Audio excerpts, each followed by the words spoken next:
Greetings, everybody. Jeffrey Guterman with the Strat-O-Matic Sports Network, and we are on September 11 in our 1969 replay. It's Boston at Baltimore, second of a two. Boston took the first one 6-1, and I'll have the starting lineups in just a few minutes. Stand by, please, okay?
Greetings, everybody. Jeffrey Guterman with the Strat-O-Matic Sports Network. I'm here in Studio B in Fort Lauderdale, Florida. And this is our 1969 replay, as you may know. And we are on September 11 already. And this is just the second game of September 11 on the schedule. Boston at Baltimore. And the Boston Red Sox took the first game of this two-game series 6-1. In this one, it'll be Lee Stange for Boston with 6 wins, and Dave McNally with 21 wins for the Baltimore Orioles. Some of you may know he threw a no-hitter in this replay, and he is one behind Cuellar, his teammate, who has 22 wins. Let's look at our opening lineups. For the Red Sox, leading off, Sid O'Brien at third base. Batting second is Mike Andrews. He is playing second. Batting third in left field, Karl Yastrzemski.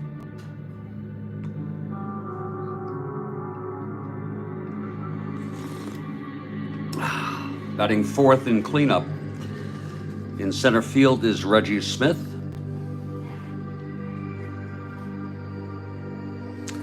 Batting fifth at short, Rico Petrocelli. Batting sixth in right field, Tony Conigliaro. Batting seventh at first base is George Scott.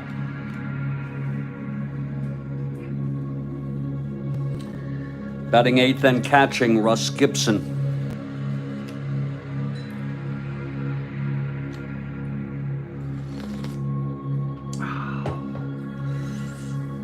And the pitcher, batting ninth, right-hander with 6 wins, Lee Stange. And Kathy Harden has arrived. She's for the Orioles. And I'll tell you, folks, Kathy, she's never for the Red Sox. And she even, when the Red Sox played Oakland, she went for Oakland with Hot Dog Jackson. But Karl has been her nemesis for quite a while here in the last, I'd say the last month or so with his home runs. For the Baltimore Orioles, they have 102 wins. They have lost 2 in a row, which is a streak of sorts for them. They'll try to stop that. Leading off in left field is Don Buford. Batting second in center field, Paul Blair. Batting third in right field, Frank Robinson. The cleanup hitter at first base, it's Boog Powell. Batting fifth at third, Brooks Robinson. Batting sixth at second base, Davey Johnson. Batting seventh and catching, Andy Etchebarren. Batting eighth at short, Mark Belanger. And the pitcher, left-hander, Dave McNally with 21 wins on the season. Cuellar, his teammate, leads the American League with 22. McNally will try to tie him today. And in just about a minute, I expect these Orioles to take the field. We are at Memorial Stadium.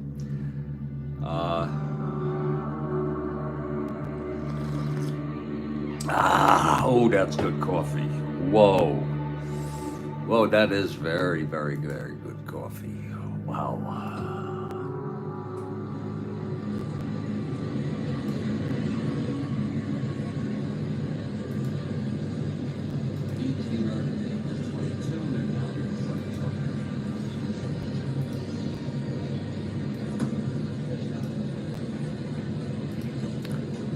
And the Baltimore Orioles take the field. McNally on the mound. Catching him is Etchebarren.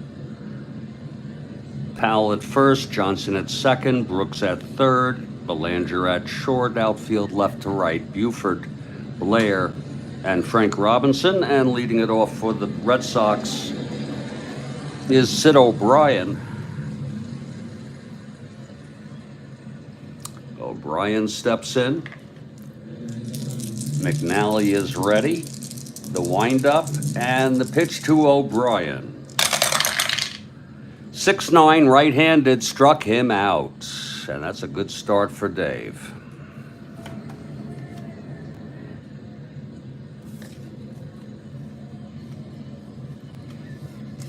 Mike Andrews steps up now.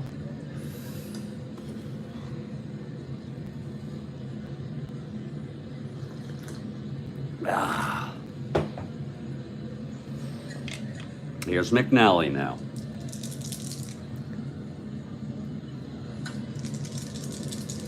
The windup and the pitch to Andrews. 5'7", right-handed, grounds to second X. That'll be for Johnson. 2-14. That'll be 15-2, a G1, E14. 5-10-12. And he throws him out. 2 away. And here's Karl now. This will be lefty-lefty. Karl's power is not quite as good against left-handers. That's a good thing for Baltimore right now.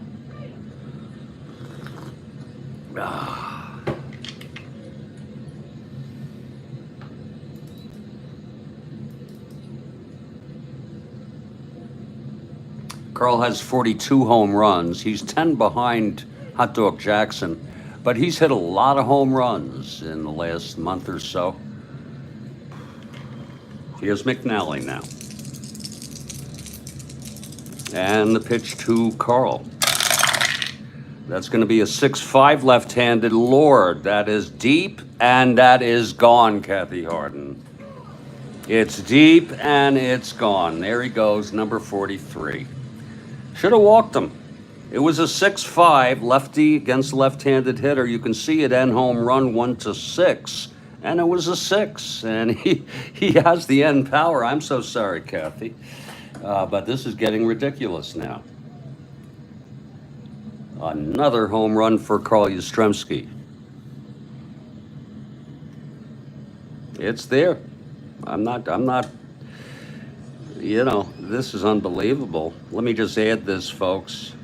His 43rd home run of the season.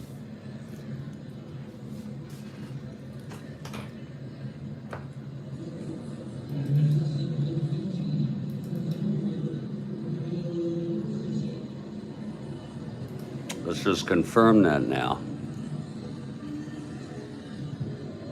That puts him one behind Killebrew.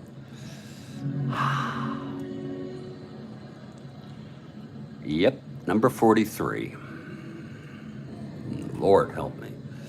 And she's fuming. Kathy is fuming. Oh, a woman's scorn. Here's Reggie Smith now. He's hot. When he's hot, he's hot.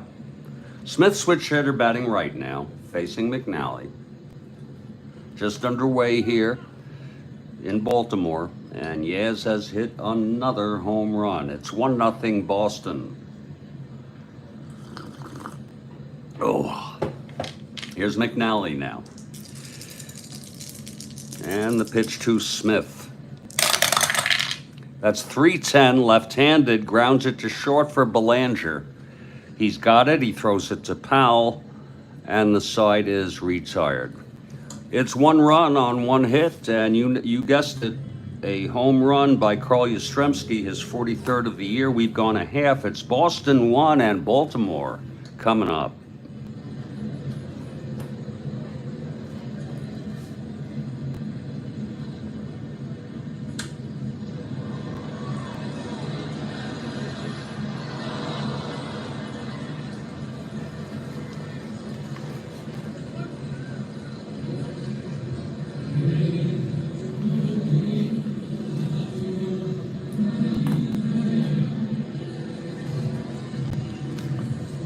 Here's Lee Stange now, the starter for Boston. Catching him is Russ Gibson in the infield. It's Scott at first, Andrews at second, O'Brien at third, Petroselli at short, outfield left to right, Karl, Smith, and Tony.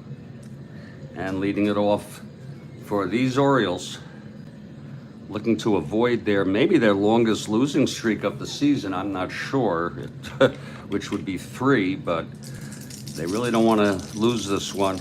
They want to stay on the winning track here, even though they've clinched. Buford facing Stange, switch hitter, batting left. Here's the pitch from Stange. And you guessed it, 1-5, fly ball left for Karl. And there's 1 away.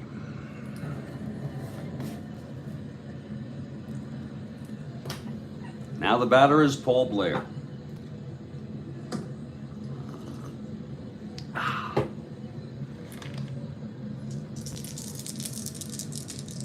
Here's Stange.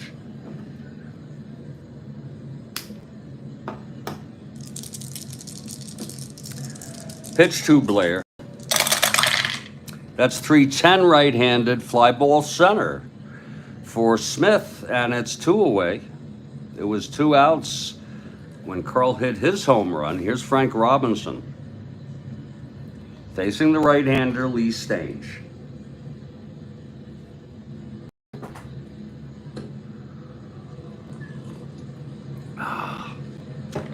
Stange into his windup, and the pitch to Robinson. That is 5-5 right-handed, and he struck him out. So it's a 1-2-3 inning for Stange. We've gone 1 inning. It's 1-0 Boston Red Sox over the Orioles. We're head to the top of the second here. McNally will face Petroselli, Tony, and George Scott. Oh, here's Rico to lead it off.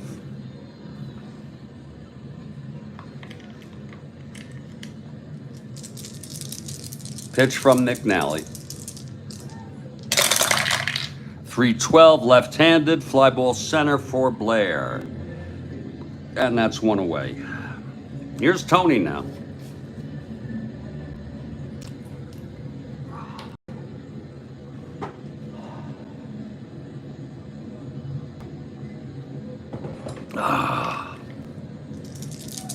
McNally into his windup.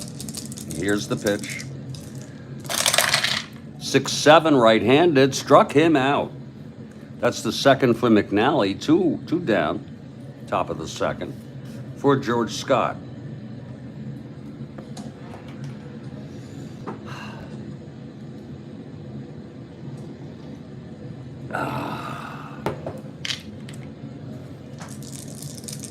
Pitch from McNally.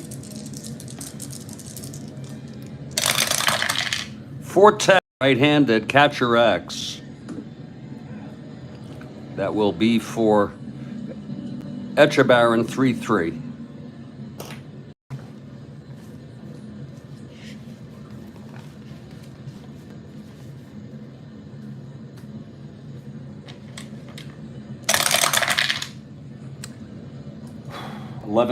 P. Could be a pass ball, could be a foul out. Let's see here. That's a 4-6-8 with Etchebarren E3. It's going to be a plain PF. It is a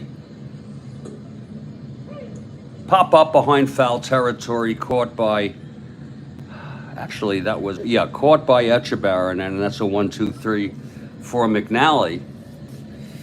As we head to the bottom of the second, still 1-0 Red Sox.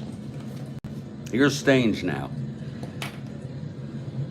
It's going to be Powell, Brooks, and Davy Johnson. Bottom of the second for the O's. Stange is ready. Here's the pitch to Powell.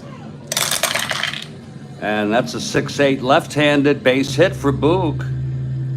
First hit and base runner for Baltimore. Boog Powell on first to start it off. Now here's Brooks Robinson.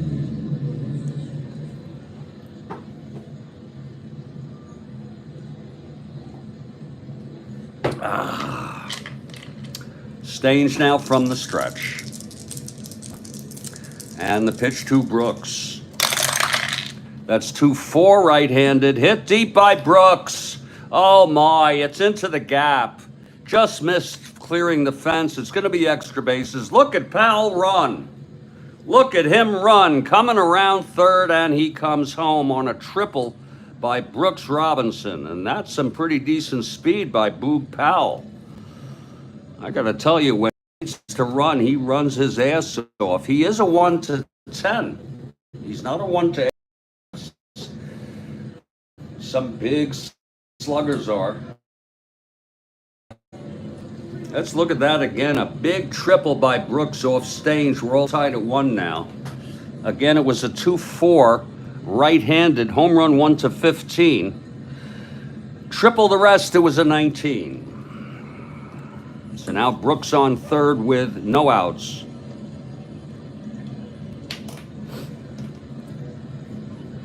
And Davy Johnson comes up. That was hit so hard and so deep.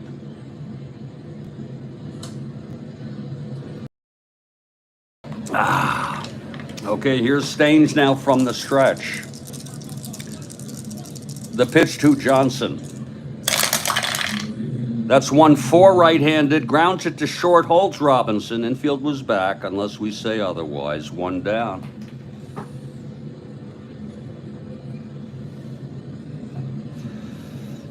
And now Andy Etchebarren, a fly ball can still bring him home. With Brooks on third. Here's Stange now. And the pitch. That's 5-7 right-handed, grounds it to second X. That's for Andrews, 2-24. 224, 3-2. G3 pound doesn't apply. 611, 12, E24. And he throws him out. It's a runner on third. That's going to be a clean G3 with a runner on third. And he comes home. Brooks comes home on that. Andrew's only play was to first. We'll give Etchebarren a run batted in there.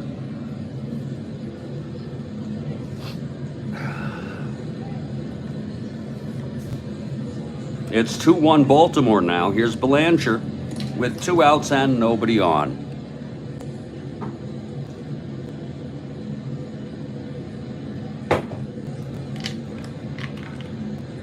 Stange. Jimmy, you know what, Jimmy? We have removals here. Okay, Jimmy, I know it's not personal, but, you know, if you don't like it, you can go to the exit. Okay, Jimmy? All right? You take a walk if you don't freaking like it. Yeah, thanks a lot, Jimmy. Keep the compliments coming, okay? Here's Belanger now. 2 outs, nobody on. You should see me smoking weed. The pitch from Stange.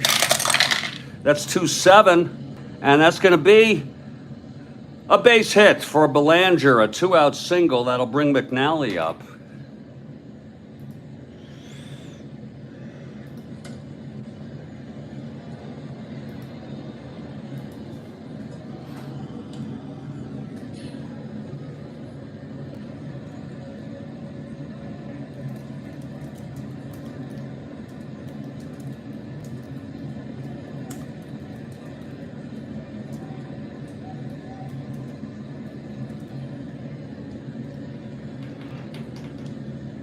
Jimmy has been notified.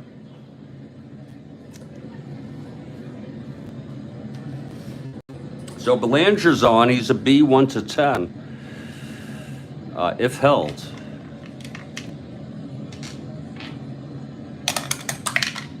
That's he's being held 1-10 with Gibson.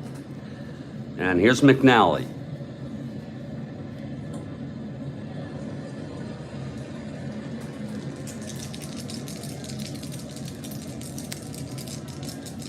Stange from the stretch and the pitch. That is 2-7, and he struck him out, and that is the side.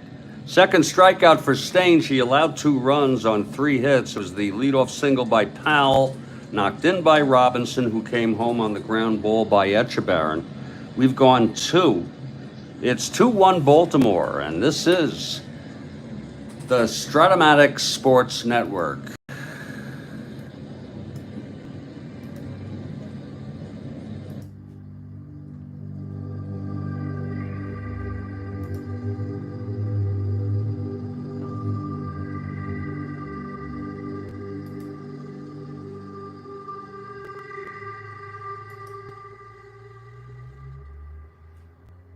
Removals. These fucking people.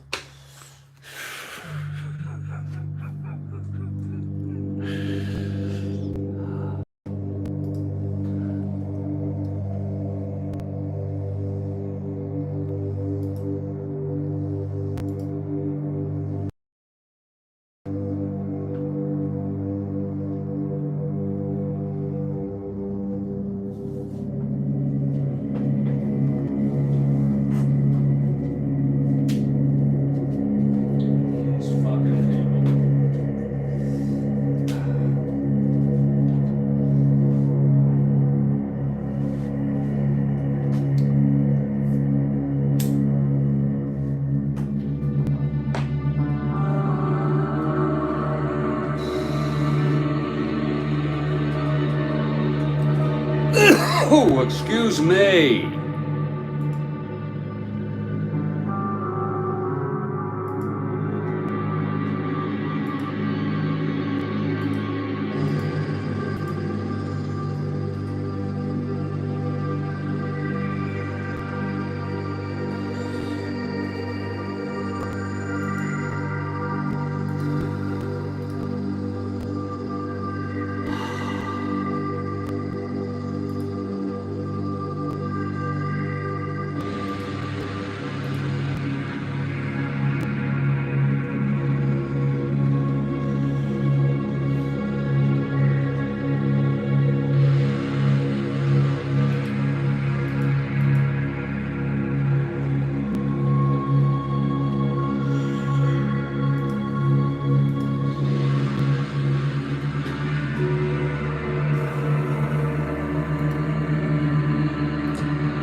Hey, we're in Studio B here, Jeffrey Guterman with the Strat-O-Matic Sports Network.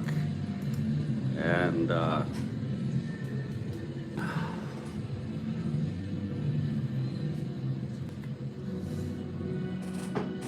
we're going to have McNally coming out now. He's the winning pitcher of record.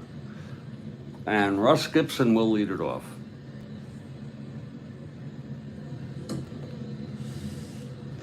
Here's McNally now. The windup and the pitch to Gibson. That is a 6-6 right-handed, and that's a base hit off McNally. So Gibson with a leadoff single on a 6-6 right-handed, and that'll bring up Stange. He's an A bunter.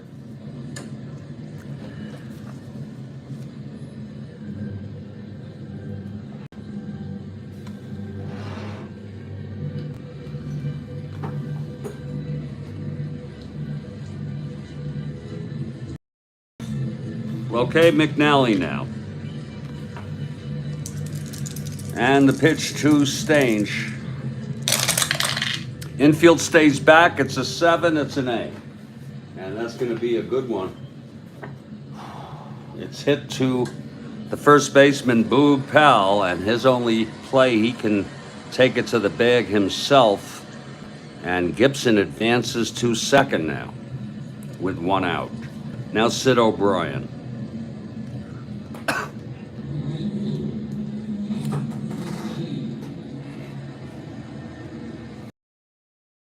Some people tell me their favorite thing, one of their favorite things is when I say, that's good coffee. Here's McNally now.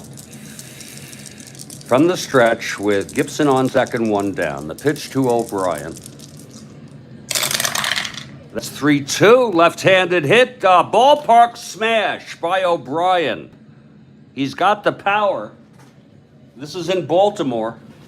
That's a 15. Ballpark smash. He's a right-handed hitter. And no, it's a long ways out there. It'll be a long fly to left for O'Brien. And Gibson holds at second, 2 outs. So it was hit well. Hey, Jimmy Jam has arrived.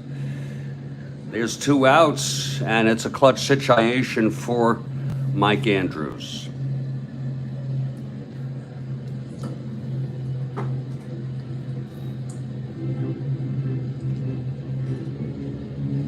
Okay, McNally now. He gets the sign from Etchebarren. And the pitch to Andrews. That's 5-7 right-handed, grounds it to second. That'll be for Johnson. Johnson, 214. 214, oh, that's a 1-2. It's an S1. It's just an S1. If he doesn't boot it, the runner should hold. It was a 1-2, and he is a Davy, a E14, 5-7-10 on an E14. It's going to be a plain S2 with a runner on second, and 2 outs. And oh, look at that. It's a base hit. It's an S1. Oh, I'm so sorry. Yes, he will single and Gibson will go to third. So Orioles fortunate in that regard. First and third, 2 outs. And here's Karl in a clutch situation. I'm going to give him a shot here. I'm going to have him pitch, Kathy, and if he hits another home run, I may never pitch to him again. Lord help me. Here's McNally. The pitch to Karl. Oh, Christ. 112 left-handed, walked him. Well, they took care of it for us. McNally was very careful. And that'll be bases loaded, 2 outs for Reggie Smith. Nowhere to put him.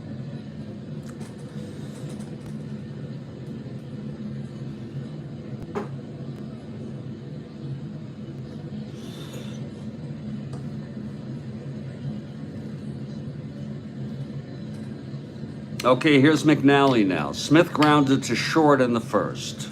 McNally trying to get out of this. The pitch to Smith. 6'5", right-handed hitter. Oh, Lord, that's deep. And that's going to be a double down the line. That's going to be at least 2 runs. Oh, this team is such... That was off McNally's card, though. Gibson scores. Andrews scores. Yaz rounding third. Let's just make sure 6'5", switch hitter batting right, end home run, double.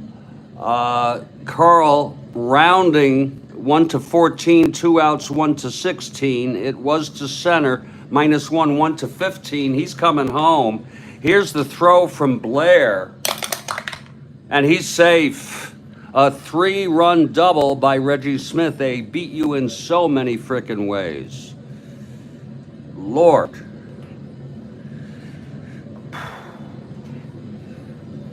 By Reggie Smith. Now Reggie on third with 2 outs, and Rico comes to the plate. This team is just the hitting. Okay, here's McNally trying to finish this inning up. The pitch to Petrocelli. That's 5-12, right-handed, walked him. My goodness, he's having a tough time. There's action in the Orioles bullpen. Lord. McNally went all the way in real world. Bean, Severinsen, which are not carded, and Leonard came in the last game. Available today are Reichert, a left-hander, Watt, a right-hander. He's usually used at the end. Dick Hall, a right-hander. All right-handers. And they're all warming. I'm sorry, Reichert is a left-hander. So they're warming in that bullpen. And now Dave will face Tony C here. First and third with 2 outs. Here's McNally now. And the pitch to Rico. Lord, 3-11 left-handed, grounds it to third. This should end the inning. Brooks has it, throws it to Powell, and the side is retired. 3 runs, though, on a big inning for the Red Sox on 3 hits, 2 walks, and 2 left on after 2.5. It's 4-2 Boston. Lord, how about some coffee? How about some coffee? As the top of the order for the Orioles will come up.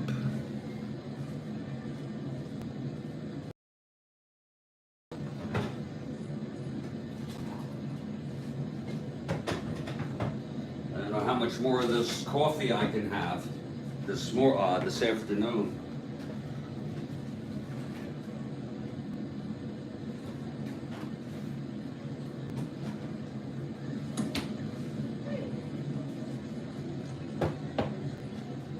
Okay, Stange is ready. He allowed 2 runs in the second.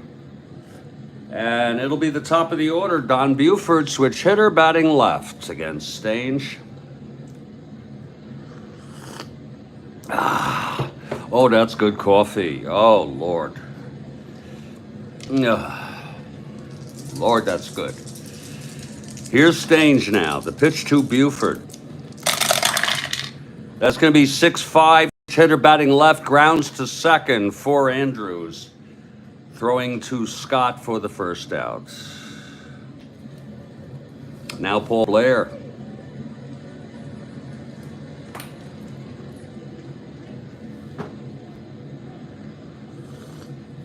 Oh, Lord, that is good. Here's Stange now. Pitch to Blair. 2-5 right-handed, grounds it to second again for Andrews. And it's 2 away. And Frank Robinson, the batter.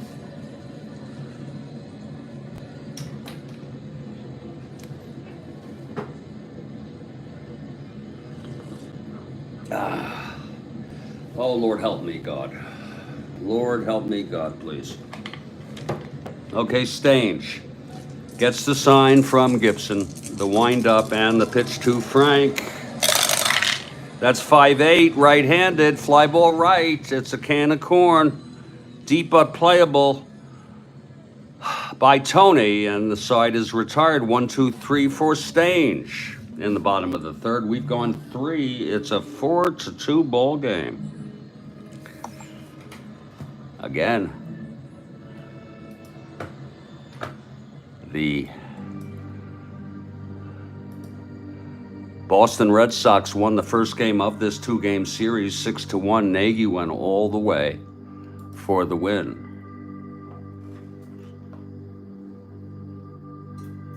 It's a 4-2 ball game. We'll get back to this in just a minute.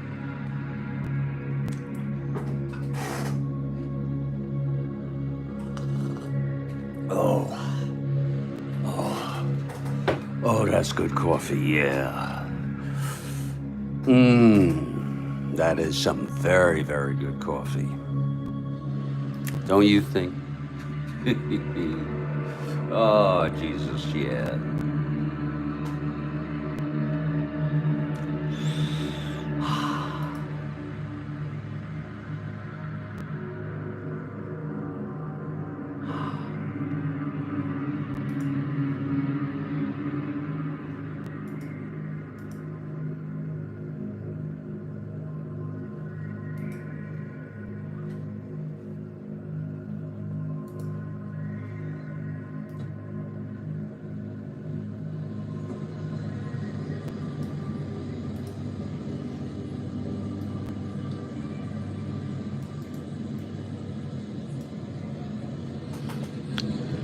Well, here's McNally.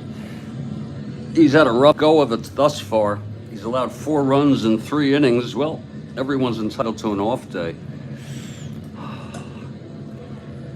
It's going to be George Scott to lead it off. Scott, Gibson, then Stange. Here's McNally now. The wind-up and the pitch to Scott. That's going to be 5-5 right-handed. Grounds to short X for Belanger. 226.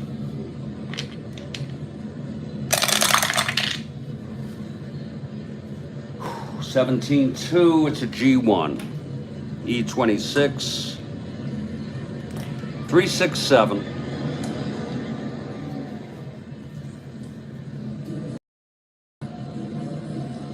And he throws him out, 1 away. Nice play by Belanger. And here's Russ Gibson.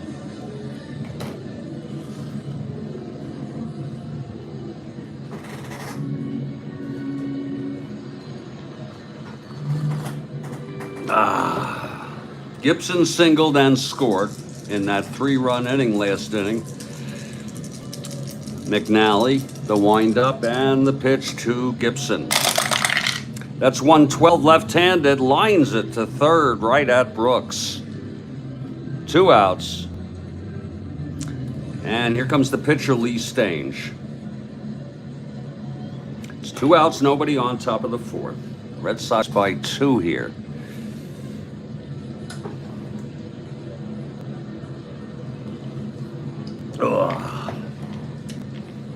Here's McNally now. The wind-up and the pitch to Stange. 4-7, right-handed. And that's a base hit. Oh, by Stange off McNally. A 2-out single. Right-handed. Wait a minute. Yeah, 1-8. 4-7. And here comes Sid O'Brien. O'Brien 0 for 2. It's 2 outs with Stange on first. McNally. And the pitch. That's going to be 6-7. Right-handed. Struck him out. And that will retire the side. Well, it was a better inning there for McNally. He did let up a hit to Stange, left on base. No runs, though. We're heading to the bottom of the 4th. 4-2 Red Sox.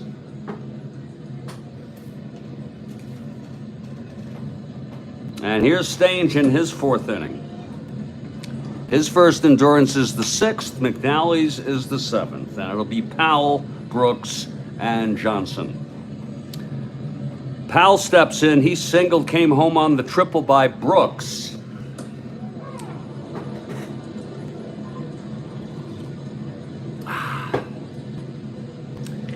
Here's Stange now. The pitch to Powell. That's 6-4 left-handed, grounds it to third X. For O'Brien, 432. 432, that's going to go through. It's a 1-4 S2. E32, 4811. And an error. It's going to be an S2 E1. A single and an error. Powell goes to second. Real hustle there by Powell on the base paths again. First error of the ball game. Powell on second, no outs. And here's Brooks Robinson. Brooks had the big triple that brought Powell home, and he came home on a ground ball by Etchebarren. O's down by 2 here, bottom of the fourth. It's Powell on second, no outs.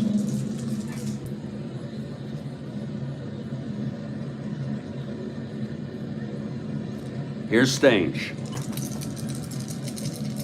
And the pitch to Brooks.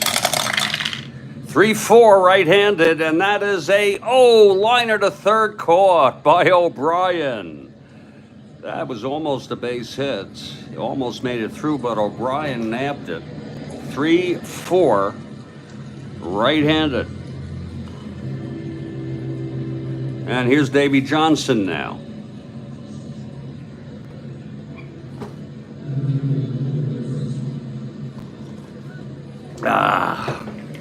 Okay, Stange from the stretch. The pitch to Johnson. 1-5 right-handed, walked him. It's first and second with one out. Tying run on base here, and Andy Etchebarren comes to the plate. He's the go-ahead run.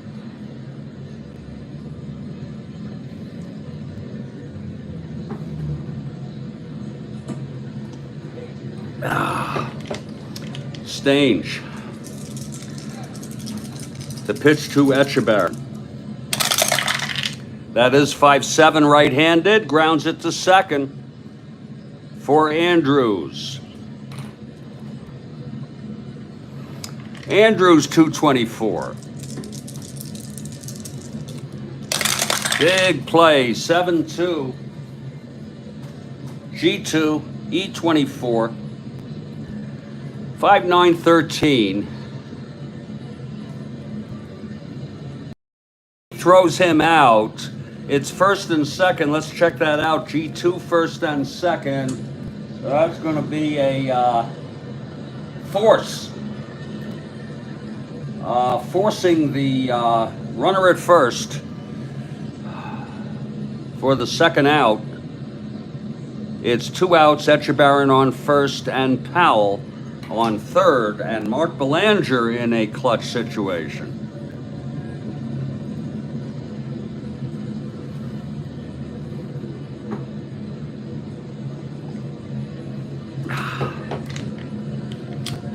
Stange looks in, he gets the sign from Gibson.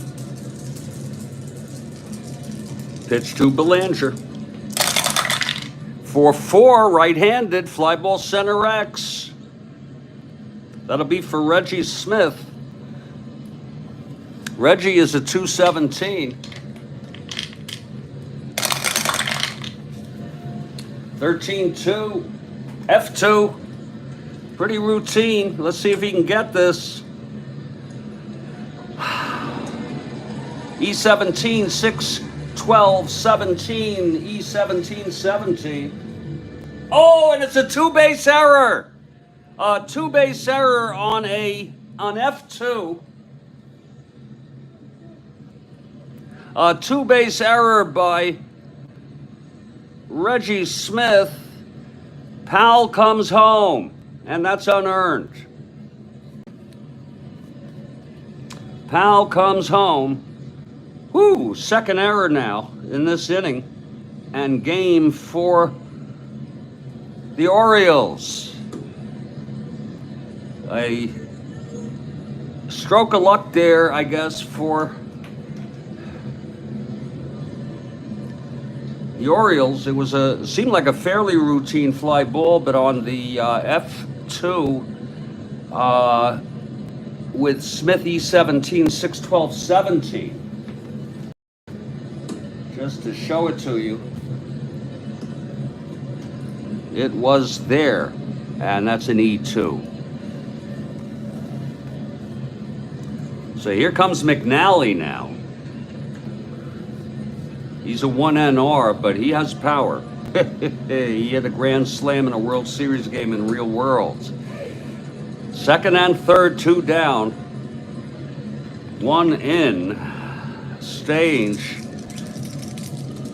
And the pitch to McNally. That's 111, and he struck him out. So that will retire the side. Third strikeout for Stange, but there was 1 run, an unearned run, on the 2-base error by Reggie Smith. We've gone 4. It's a 4-3 ball game now. Anybody out there? Love to hear from you. This is Jeffrey Guterman. Love to hear from you in the live text. I'm in Studio B here in Fort Lauderdale, Florida.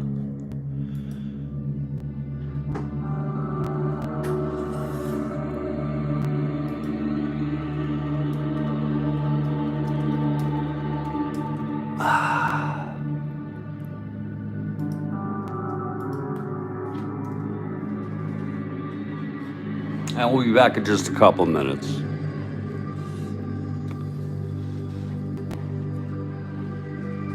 Whew.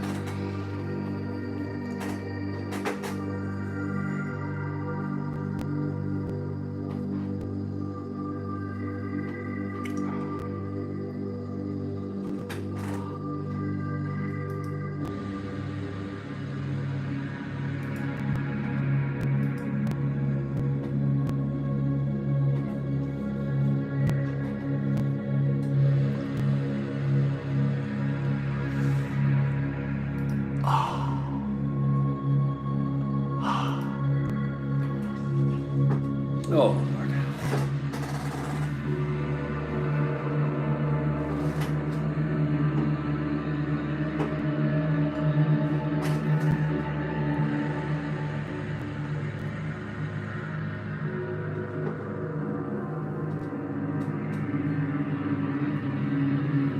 Now let's just try one more cup, maybe. No, I don't want any more coffee. Maybe I'll take some medicine.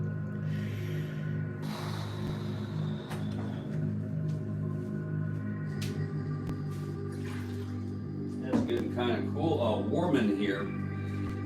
We tried to keep it going here for a while, but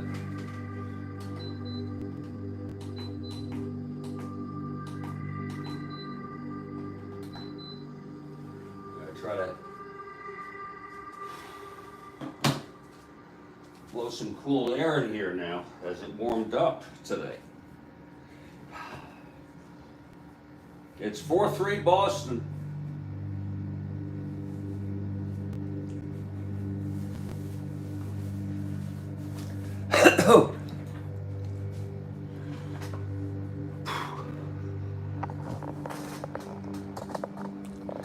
Got enough frickin' coffee.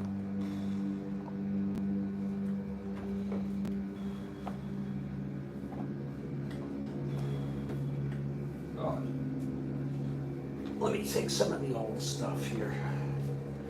I haven't had some of this in a while.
use the lavatory. I'll be right back.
Oh, oh, Lord help me. Lord, please, God. I am so scared.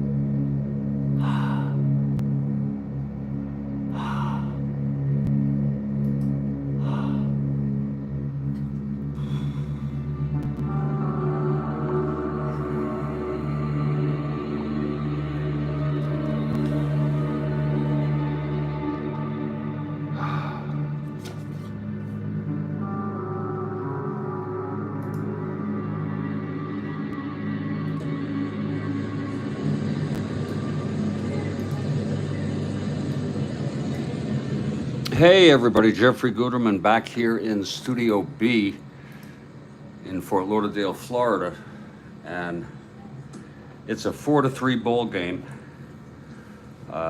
Really strange. The two errors by the Red Sox in the bottom of the fourth led to a run, and Orioles now within one run. And McNally takes the mound, and it's going to be Mike Andrews to lead it off. Andrews grounded to second, singled and scored. And that's outside for a ball to Andrews. McNally on the mound.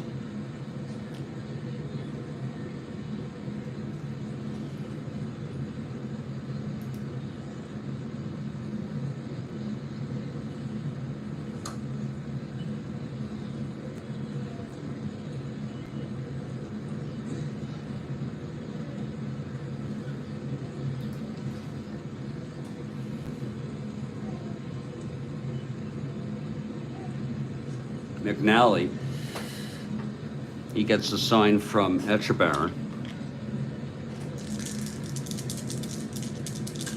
And that's fouled back and out of play by Andrews. 1 ball and 1 strike.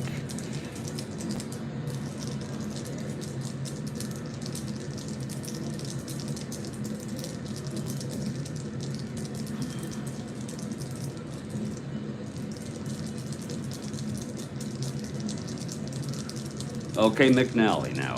1-1 count, and that's inside for a ball. 2-1 on Andrews.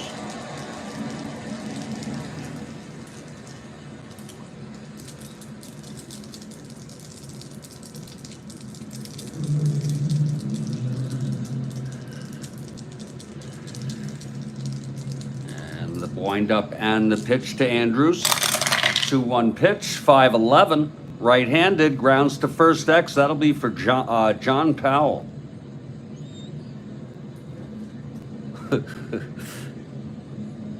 John is a 3-8.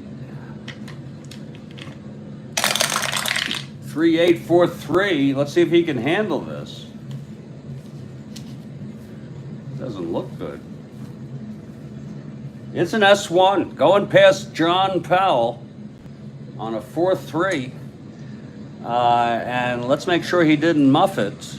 That's E8, 4-8-9. No, it goes through for a base hit, just past the reach of John Powell. And Andrews is on first to lead it off. And here's Karl now. Nothing but trouble.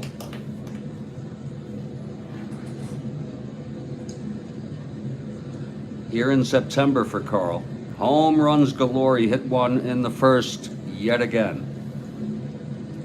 McNally, this will be lefty-lefty. He's got to get Yaz out. The hitting is so deep here.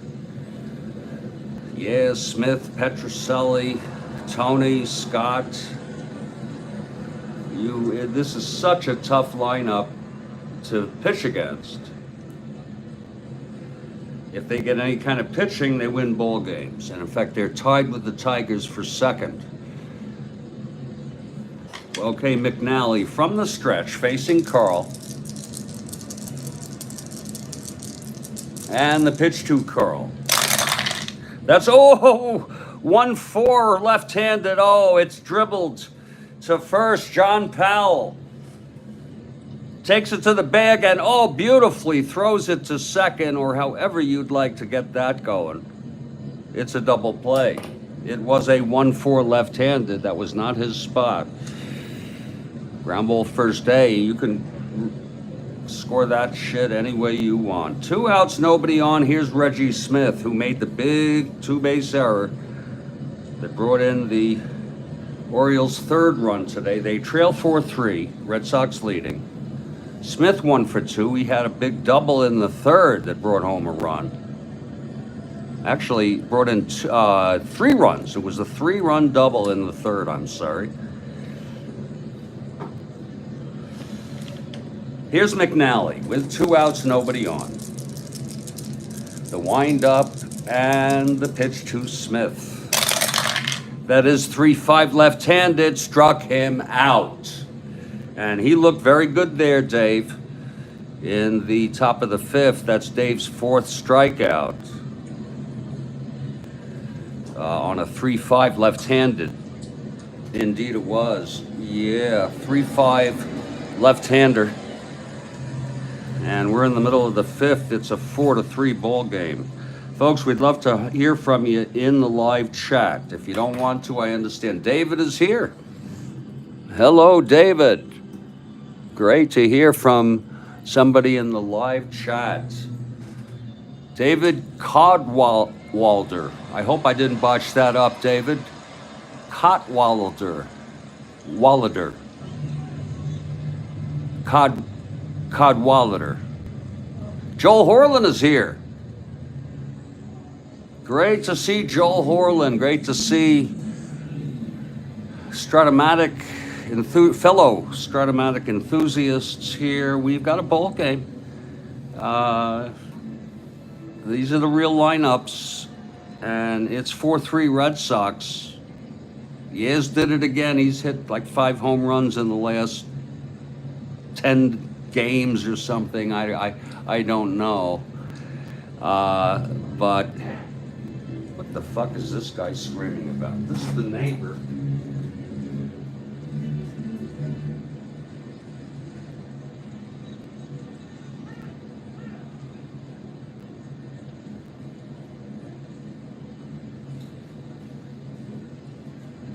And he's always fucking close enough. Okay, sorry, David. It's not easy, that one. I think it would probably be David Codwalder. Right? Did I get it right there?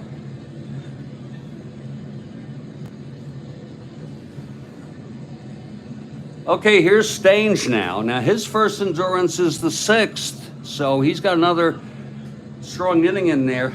And boy, that was a strange 4th we had. In case for those of you who are just joining us, 2 errors for the Red Sox, including the 2-out, 2-base error by Reggie Smith, of all people, out in center field.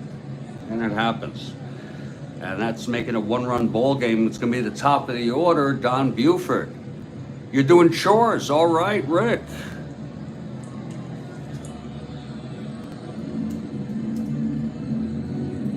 Chores are part of life, you know? So Buford steps up. He's a switch hitter batting left against Stange. It'll be top of the order here, Buford, Blair, and Frank. If I was a betting person, I don't know what the odds would be, but I would take the Orioles to win, even though they're trailing 4-3 with Stange approaching his first endurance inning, and McNally, well, being McNally, hoping that McNally will settle down.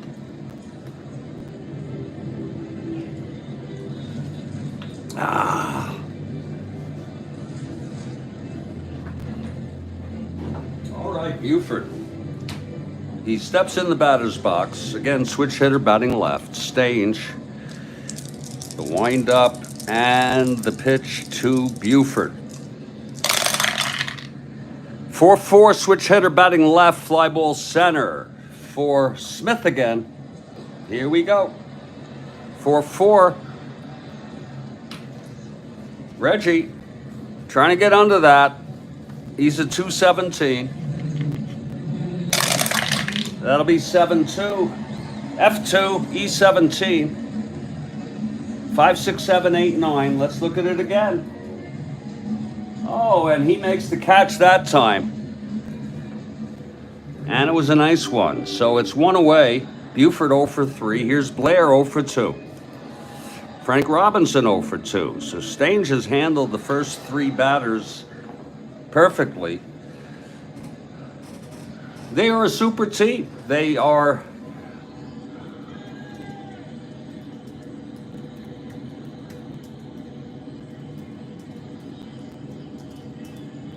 one of the greatest teams ever. I really think, I'm not going to split hairs with you all, David, but we could be talking about the greatest teams ever. I wasn't really into baseball. I'm sorry, in the 90s and the early 2000s. It was later I reconnected. My mind was elsewhere, but I do remember people saying the 98 Yankees. Of course, the 27 Yankees are often talked about, one of the greatest teams ever. The 61 Yankees.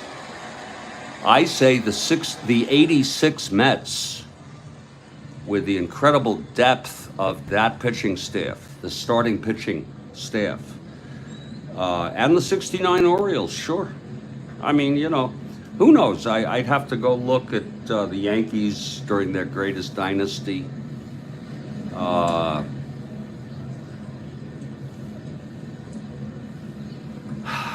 mean, I'd have to go, go look, But this is one of the greatest teams because I don't think they have any weaknesses, David. They have the hitting with power. They have the fielding. They have the starting pitching, and they have freaking incredible bullpen. Here's the, and I'm not including Leonard. Look at this freaking bullpen. Let me add Leonard, okay?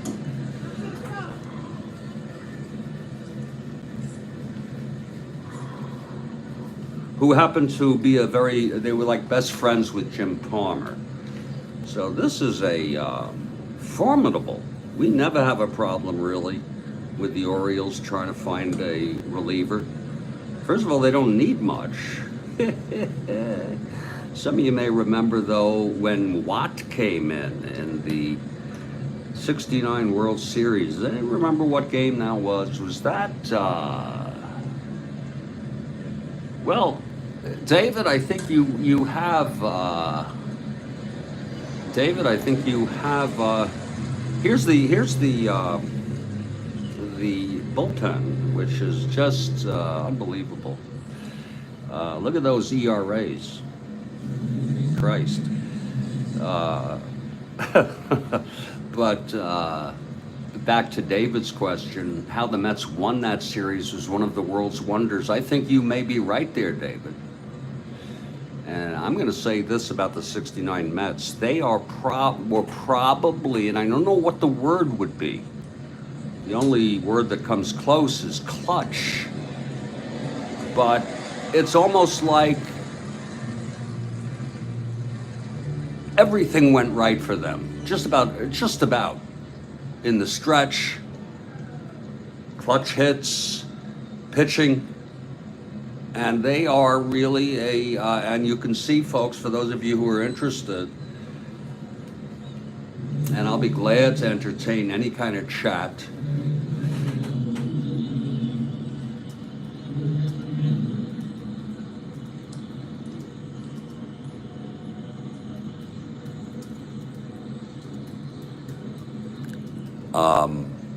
We're going to get to the 86 series that Rick is talking about. Geez, that's a blowaway. Folks, we're just taking a little break here. We're heading to the bottom of we're in the bottom of the fifth. It's 1 out, no one on. Buford flew to center. Where was I with the, the Mets are a sort of a perfect example in Strat-O-Matic, especially, of having a disparity between how your performance on paper, I mean, we do play card and dice, and in real world, in actualization. And that's why notoriously when I speak to people who do 69 replays and or play 69 with the Mets don't perform. And if you want to take a peek here at our most current, and these are right to the moment here. The Mets are 1 game over 500. They were swept by, I believe it was the Expos. I'm not certain. And they were 3 games over, I think. 2 or 3 games at one point. They've been over They may have dropped one under recently, but basically all year they've been consistent. And I like to talk about, not only is it a great example of where the difference between on paper and in actualization, but if this is a replay, this is an alternate history of 1969, and in this alternate world, and this is not far-fetched, they would not win 100 games. They would be a 500 team, and moreover, New York and baseball would acknowledge that this was the best season for the 1962 expansion Mets. And the same we talk about Houston. They were 81 and 81 in real world in 69, their first 500 season. And they have sole possession of third place. 4 games over 500. And look at the Cubs. They won 90 in real world. They've only won 73 here. So they're only 2 games over. And the big story in the East is the Cards over the Pirates. But it's a quintessential example, and I've been trying my best to help the Mets, not to the advantage of any other team, but just to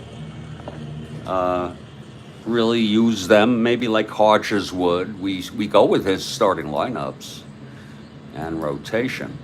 Now let's look at Rick. Rick's talking 86 World Series. Where were you when the ball went past Buckner? Where were you? That's a question for all. We'll get back to the game soon. This is helping me feel better.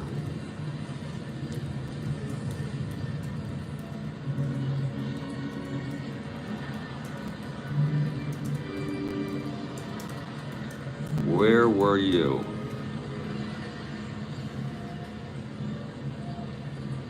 And I'm going to tell you where I was. I was lying in bed, half asleep. Honestly, I was awoken by it. I was already a little bit awake. Okay, and imagine what that's like. That's freaking surreal.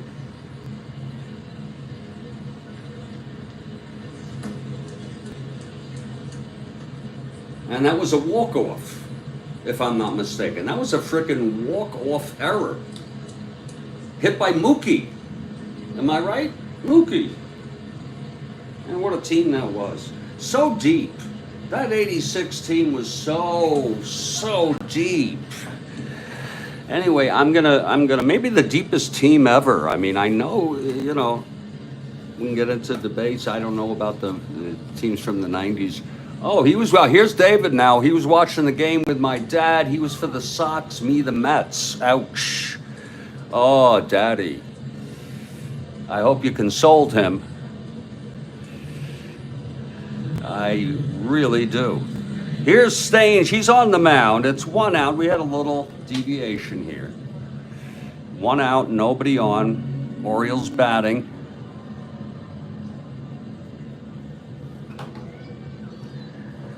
Red Sox lead it 4-3. Been quite a game.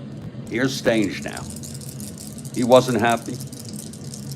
I was amazed by it. First, I didn't know what happened. I didn't know it was the ball game. I'm just awoken by this. It was so surreal. And then as they replayed it and said the Mets win, I believe that was the 6th game, sending it to a 7 that the Mets won. Stange into the windup and the pitch to Blair. That is 3-6 right-handed, and that's going to be a base hit for Blair. Just snuck past Andrews. So Blair is on. Let's look at that again. 3-6 right-handed, single 1 to 7, clean as can be there. And that's going to be a 5, sending it through past Andrews. Blair on first and A, being held. 1 to 13. Oh, Joel Horland notes that Buckner deserved better. He was a great ball player and a great man. I don't know if he was a great man. I'd like to look into it. You may be right. You're probably right. I have no doubt. I just happen, but I do appreciate when people have good character, if you will. Yeah. Fortunately, I think the Red Sox welcomed him back for a sort of a forgiveness tribute. And yeah, I mean, but he was the classic GOAT, right? People, they talk about GOAT now, it's an acronym for someone who's great, but when I was a kid, GOAT meant you lost it. You were the loser, and what a GOAT play that was. And that in fact cost the season. That frickin' cost the Mets the season. Was it tied then? Was it a tie ball game?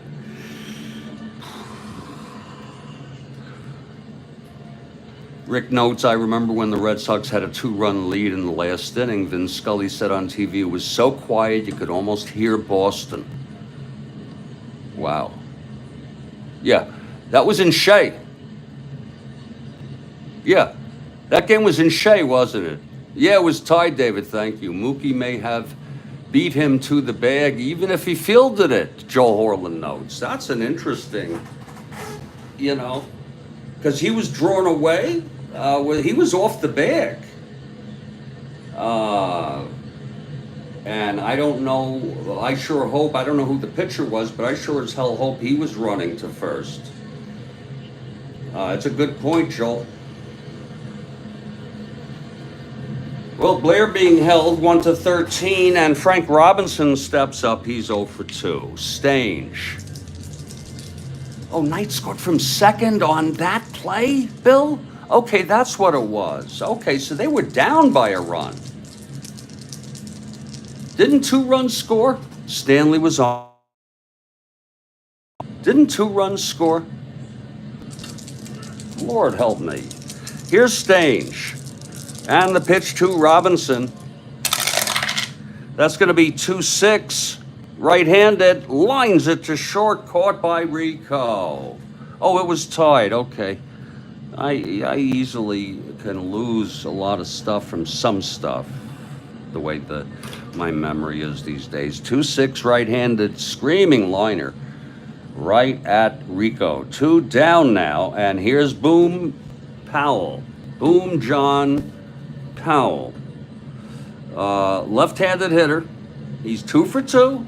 He's had some good running plays. He came home on the triple from Brooks. I should hope so. But he was hustling. Reached second on a single and an error by O'Brien. And he scored on the 2-run error out in center field by Reggie Smith. And it's 2 outs, Blair on first, Powell at the plate. Okay, Stange. What Met was on deck, Bill asks. Here's the pitch from Stange. That's 1-6, right-handed. He walked him. He walked the big man. That'll be first and second for Brooks now. And here comes, that's a re-roll. Folks, that's a re-roll. I am so sorry, and I missed it. It wouldn't be fair. We're going to let that stand. We're going to let it stand. It wouldn't be fair. I just wasn't observant enough. Because if it's a home run now, you're going to say, Jeff, you messed that all up. I have no idea who was on deck. It was Mookie at the plate. Was it, what's his name? Was it, what was his name? Lenny Dykstra? Oh, I hate when that happens. Here's Brooks Robinson. Well, it really doesn't matter because they have 102 wins, and it's a handicap. Howard Johnson, okay. Here's Stange. The pitch to Brooks. That will be 110, right-handed. Grounds it to third for O'Brien. And the side is retired. So that was a missed play that for some reason, idiosyncratically, Uh, I don't know if it helped Baltimore or Boston that era, because he walked, and they had an opportunity there, first and second, 2 down, and missed it. So we're going to head to the 6th. We're all good. And here comes McNally. Now, here's where I think the Orioles have the advantage. McNally's first endurance is the 7th. Stanges is the 6th. And it's a 1-run ball game. Rick notes usually that year when the Red Sox had a late inning lead, they would bring in Dave Stapleton for defense at first. Okay. And then the question is, what happened? Did he just forget? And the game was tied. Let's acknowledge that. And then would Stapleton have gotten it? That's another question. We don't know for sure. Odds are he would have. Here's Rico. I don't know. I guess it didn't look like that. It was a fast hit ball. You know, it was a freaking. It was hit fast. You know, no doubt about it.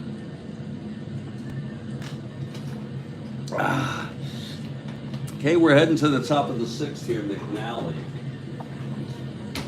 He allowed Boston got at him in the 1st and the 3rd. They had a big 3-run inning. Yastrzemski hit another home run. He's hitting them a lot this month. He has 43, so it's 4-3 though, Orioles.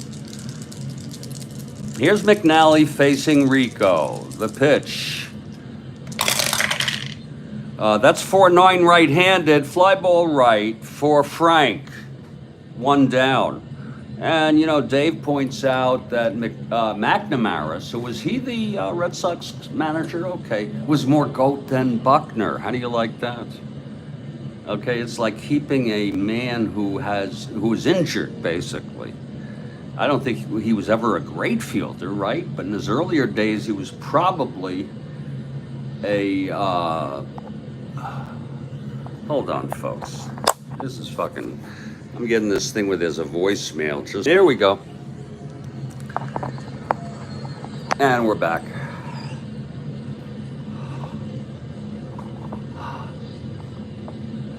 McNamara was the manager. Was he ever interviewed? Anybody know? Was he ever asked about that? That would be a good question. He's probably passed on, right?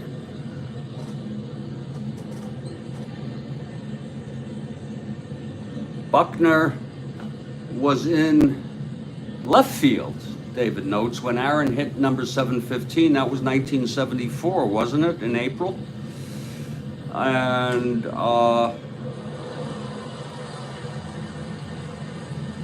they were playing the Dodgers. He was playing left. Okay, Downing let that up. Oh, he notes Buckner was a fantastic outfielder with plenty of speed earlier in his career. Okay, I did not know that. And isn't that sad? Not that I'm a good thinker, a disciplined thinker, but isn't that sad that because of that I thought, well, maybe he wasn't that good a fielder anyway. Maybe he wasn't that bad, but he wasn't good. I guess you're saying he was a good outfielder, not a great outfielder. Okay, here's Tony now with 1 out, nobody on. Top of the 6th, Red Sox 4, Orioles 3. Orioles 2-game losing streak. For them, that's serious. Here's McNally and the pitch to Tony. And that will be 1-5. Grounds it to second. And Davey takes it for the 2nd out. So looking at McNally, we're looking at McNally to really settle in here into a McNally groove. He had a no-hitter this year, only one this year. Joel Horland notes, I saw him, he means Buckner, make an incredible catch in the left at Dodger Stadium when I was a kid. Wow. I remember Buckner with the Dodgers. And he was also a really good hitter, wasn't he? Didn't he hit maybe a couple times at least, like over 300, you know. Really good hitter.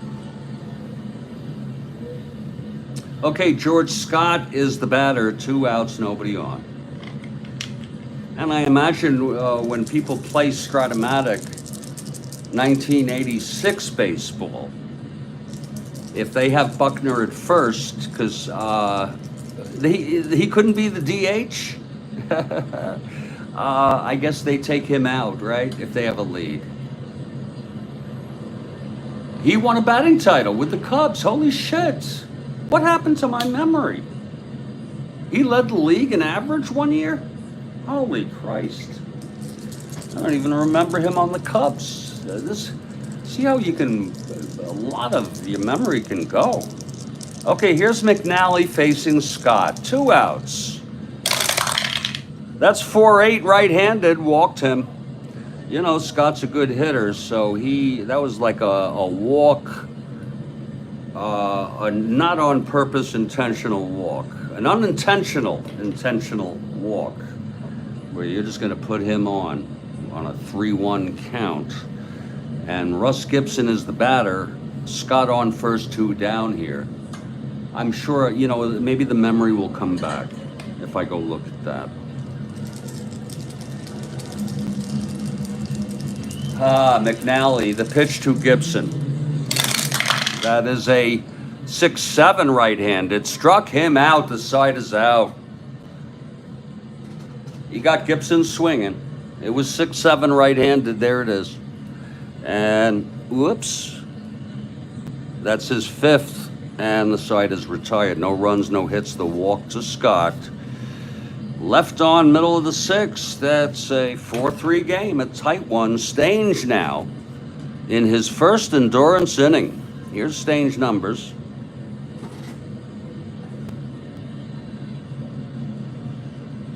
Yeah, I mean, some things I do remember, David. Some things I remember. I mean, I didn't remember him on the Cubs. That's unbelievable. I mean, I remember Rick Monday on the Cubs, that he batted first, and one year had something like 26 or 23 home runs. Whitey Lockman was the manager. I think this was 73. And I heard an interview back then, him explaining why he likes to put Monday. He says sometimes he'll open up the game with a home run, and that's a good thing. Stange will be starting his first endurance, bottom of the 6th, O's down by a run. And here's Davey Johnson now, 0 for 1 and a walk.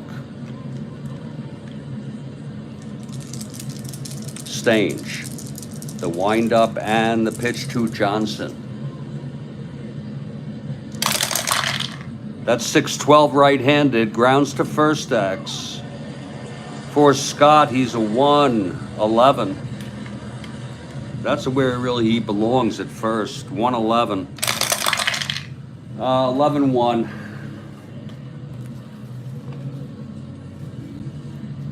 Let me finish this up. G1. E11 246. Oh, and he boots it. Oh, it's booted by Scott. Oh, Lord. I'll show it to you all. I mean, not that I would ever make something like that up. That's the 3rd error today for the Red Sox. Leadoff is Johnson. It was a ground ball first X. It was a G1. Let's move it up from there on an 11-2. G1. And then just go over here to first. And again, he is an E11. And we just saunter with an 11 over there, and there, wait a minute, 246, I'm sorry, 246 on the error section. And there it frickin' is, it's an error. There's the 6. And Johnson is on with the tying run. Now, David notes, Joel notes, check out Buckner's appearance on Larry David's Curb Your Enthusiasm. Wow, I wonder if it's on YouTube. And Bill Modlock. Oh, yeah. God, I haven't thought about Bill Modlock in a long, long time. Hickman was on that team. There was one year, I don't know if it was 70, 71, so I don't know what year. 3 players had over 100 RBIs. Williams, Santo, and can anyone guess the third one? Yeah, look at that, 314, Rick notes, with 31 stolen. Holy shit. Well, here's Etchebarren now. It's Johnson the tying on first. Andy at the plate, 0 for 2. Belanger on deck. Belanger hit 287 this year in real world, so that makes him a hitter. Okay, here's Stange now from the stretch. Pitch to Etchebarren. That's going to be a 4-6 right-handed. Grounds to short. Oh, it's going to be a double. Rico to Andrews to Scott. And just like that, it's 2 outs, nobody on. Pitcher's best friend. It was a 4-6 right-handed. Ground ball short A. 2 outs, nobody on. Here's Belanger. Oh, Ernie. Okay, so Hickman didn't? Okay, maybe I'm wrong. I thought it was Hickman. I am so sorry. It was Williams, Ernie, and who else? I thought. See how my memory is just really, really something. Here's Belanger, bottom of the 6th, 2 outs. O's down by a run. Stange in his first endurance inning. Wind up and the pitch to Belanger, and that is 3-3 right-handed, walked him. Well, at least we'll get McNally, if he gets out, to then get the top of the order. It's Belanger with a 2-out walk, 3-3 against the right-hander. And here's McNally. I always think he's in danger of hitting a home run. He's an N, and he hit a grand slam in a World Series game. Wait a minute. Oh, okay, David, you just woke up. You've been on here for a good half hour, haven't you? It depends what you mean by just. Here's McNally now. 1 NR, facing Stange, Belanger on first, 2 down. And the pitch from Stange. 5-6, right-handed. Fly ball center, he hit it. And Smith getting under that. And the side is retired. That's no runs, no hits. The third error of the game. Double play, a walk left on. The first 2 errors scored that run in the 4th. We've gone 6. It's 4-3 Red Sox. And this is the Strat-O-Matic Sports Network. Now let me ask you something, David.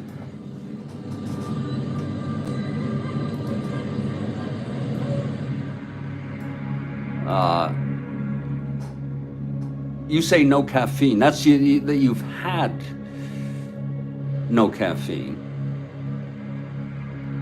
Now, why have you had no caffeine? Because, and where do you live? Are you on the West Coast? Are you in the Pacific Islands? Maybe it's don't you have caffeine in the morn? And what's going on? And I get it. You woke up, then checked in. I'm glad you did. Good conversations here with David, Rick, Joel Horlin about a lot of things about baseball. Buckner served as quite an impetus. When we get back, it will be McNally's first endurance inning. Wait a minute now. And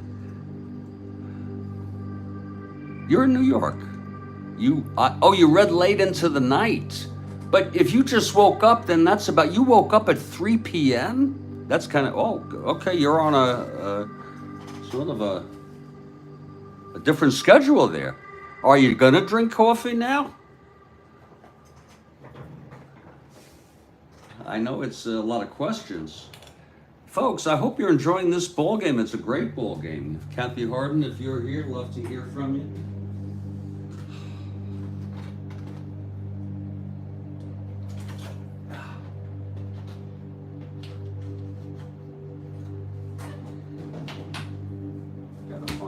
fucking way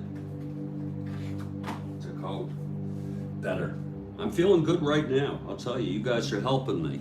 I don't want to make you feel guilty to stick around. Oh, coffee time is coming up for David. I'm done with caffeine. I've taken one hit, and it's been very, very, very agreeable, David. I'm working on limiting my intake. I took one little minuscule, and boy, it's amazing how long that can last. And I'm enjoying this ball game. It's 4-3 Red Sox. Both pitchers have settled in, especially McNally, if you think about it. But, you know, Stange had a troubled fourth inning. It wasn't no fault of his own. 2 errors.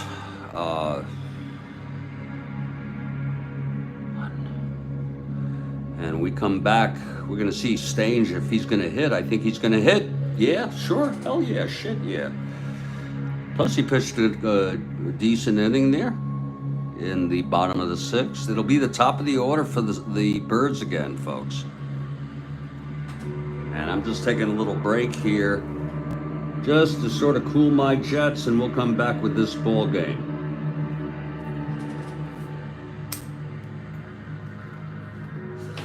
Orioles have won 102, lost 41. They have clinched.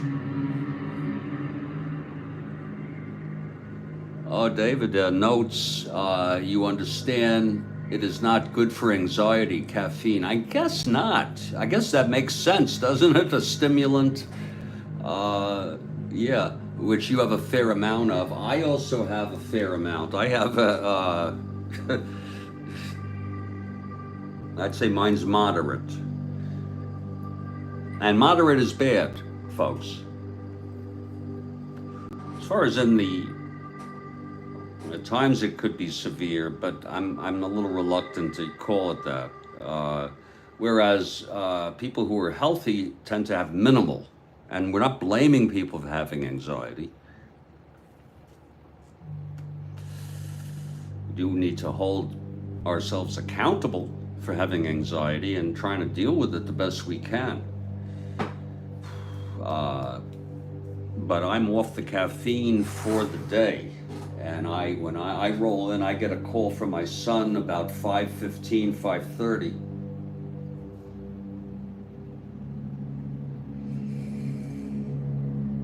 And hoping everything is fine. Not easy being a parent. And then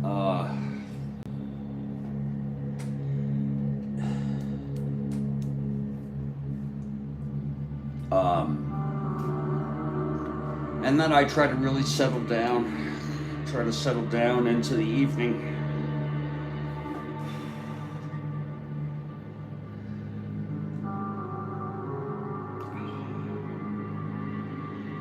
So anyway, that's pretty wild. I don't know how Buckner came up. Oh yeah, we were talking about, the best teams in history, where I think David started it by proposing that they were a great team or one of the greatest teams. I think I said one of the greatest teams. And then I started naming off some teams, and the 86 Mets came up.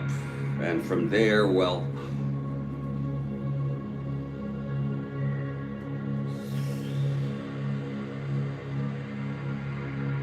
I'll tell you another thing is that kid who interfered with a foul ball to lose it for the Red Sox. I don't know what year that was. That was an awful thing for the kid. That was an awful thing for the kid. No kid should have to undergo threats. I understand you shouldn't freaking mess with it. Okay, don't freaking mess with it. Let him make the catch.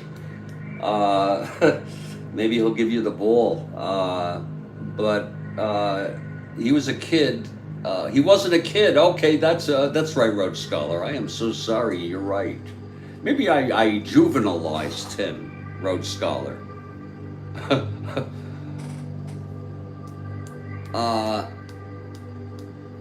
I'll get to that, David. Rhodes Scholar notes he wasn't a kid. Okay, yeah, he was a young adult, right? Now it's coming back to me. That's worse. But again, that's the frickin' way. What happened? The guy didn't make the catch, did he? Why didn't he just frickin'... Who was that left fielder? Was it a left fielder? Why didn't he just cram himself into knock the kid out or something? Who knows? I'm just kidding. But that kid withstood a lot of abuse. I don't know what year that was. Oh, yeah, that was the Cubs. I'm so sorry. You see the memory. Now it's coming back. It was the Cubs, and they lost it. They had a chance for their first series win, I believe, since '08. Moises Alou was the outfielder. And he was a baseball coach himself. And kids were very fond of him, the Scholar notes. Wow, that's some freaking wild, And he had an interesting name. It sort of went with the whole thing. I forgot it. He was a baseball freaking coach. Well, I'm not. Maybe he was a good coach. Maybe not. That's it. Steve Bartman. Yeah, Steve Bartman.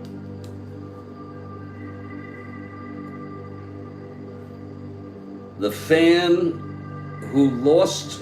Did he lose the World Series? You see, my memory. Steve Bartman. Yeah. Did he lose? Was it... Did the guy get on to get a hit? I mean, I don't want to make you folks type if you don't want to. We'll get back to this ball game in a minute.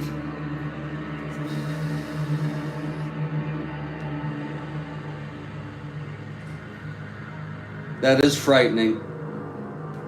Rhodes Scholar, that is frickin' frightening. Holy shit. Yeah.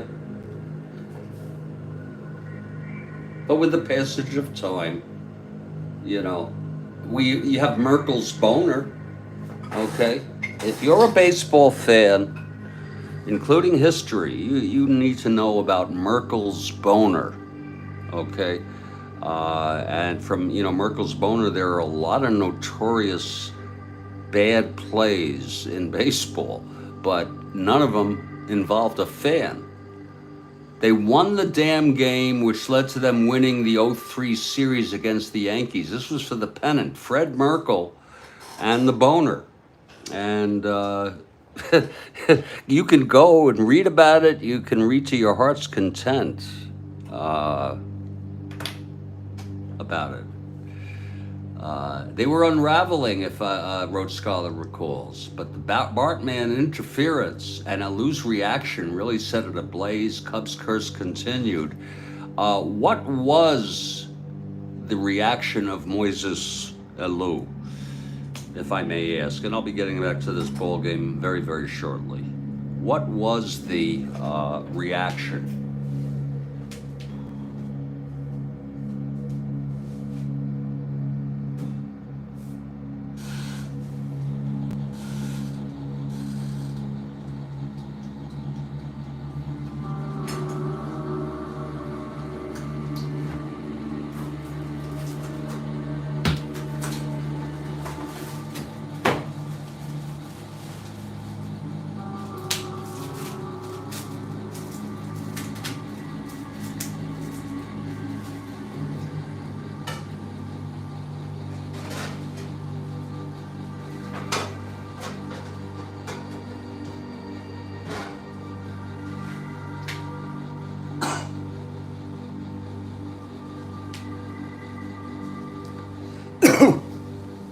I'm sure it's on.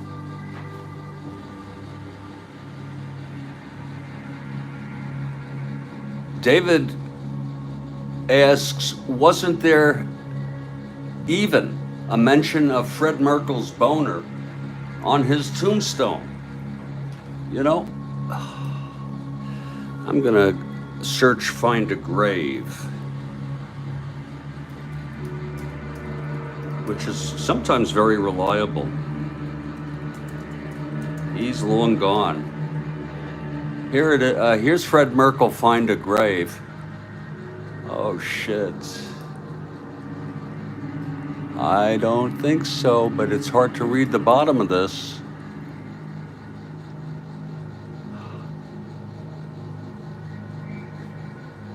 It's very hard to read the bottom. You can all explore this with me.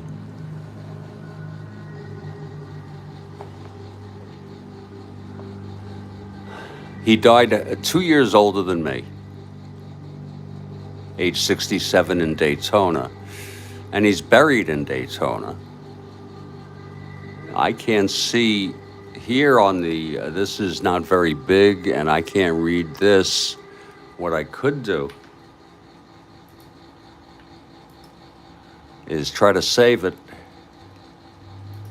and enlarge it, but the problem is it's got the same resolution.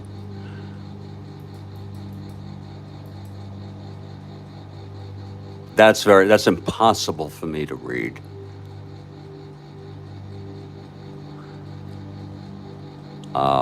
Here's another shot. This is a larger shot, but again, and who would have thought Merkel? Oh, you heard that? You know, it's not exactly the kind of thing that I guess family would want him remembered for. Oh, what does that say? Sleep in Jesus. Sleep in Jesus something. No, it's not mentioned as far as I'm concerned. I guess his real name was Ernest? Holy cow. His real name was Ernest.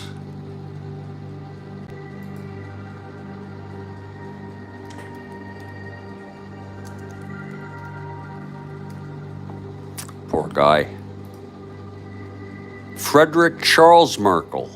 So why are we seeing a Fred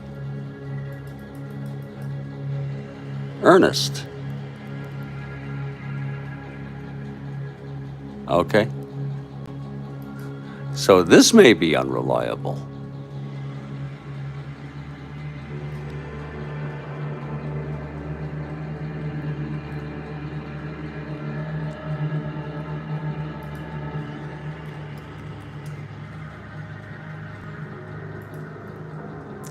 So you see what happens? You have to use a filter.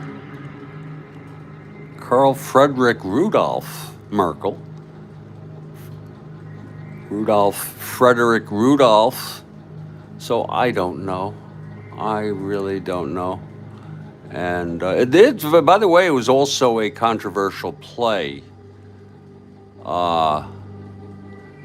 His wife's name was Ethel, and that Find a Grave did not have Ethel's name.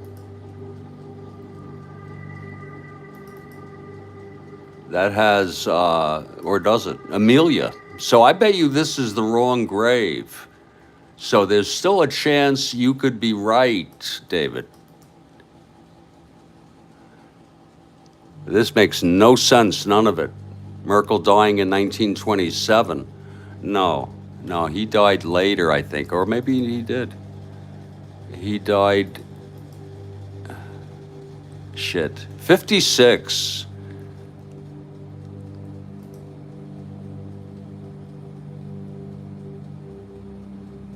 Ernst. What the fuck is this Ernst? His parents were Ernst and Amelia. Those are his frickin' parents. Where, that's not his grave. That's not his frickin' grave, okay? So you see how misinformation can fly around. Oh, I've made mistakes. I've made mistakes, serious mistakes, that have nothing to do with baseball. My God. And mine were not out of the public eye. Some of mine were known. So that's, oh Lord. Well, let's get back to this ball game here. It's 4-3, and it's what I call a very, very good ball game.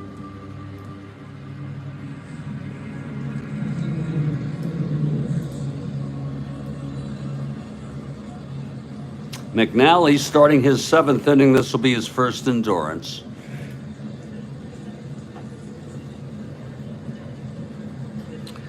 Some people have argued that the runner, I guess the runner went off the field, maybe never touched the bag, I don't know. And that once you do that, if you're off the field, you're not eligible. And other people say it was a standard in baseball where on that kind of play that he'd be automatically out, you know, and some say no.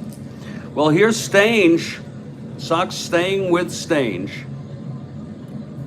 Top of the 7th. Red Sox 4, Orioles 3. McNally and the pitch. That's 5-11. Right-handed, grounds it to first for Boog Powell.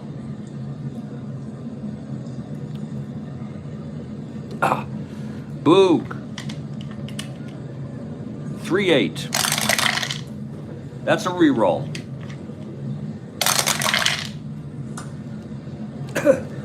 5-3. G3, E8, 3-6-9. And he takes it to the bag, 1 out. You know, I have this thing, I have a thing where if it's not even, like if it lands like that, and it usually, it's a re-roll, and that's true. But I have a new one where if I call it before, in a situation where I missed it, and wrote it down, then it stands, because I had a close play earlier. Here's O'Brien now. O'Brien 0 for 3. McNally trying to keep the Orioles in this. The wind up, the pitch to O'Brien. That's 5-10 right-handed. Grounds to short for Belanger.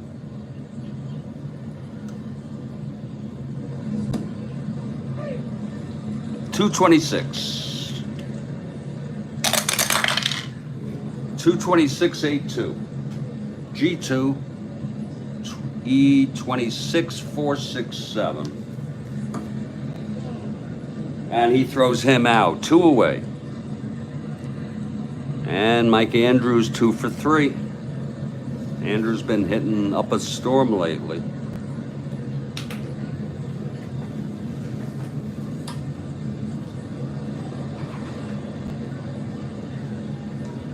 Oh. Okay, McNally gets the sign from Echebar, and here's the pitch to Andrews.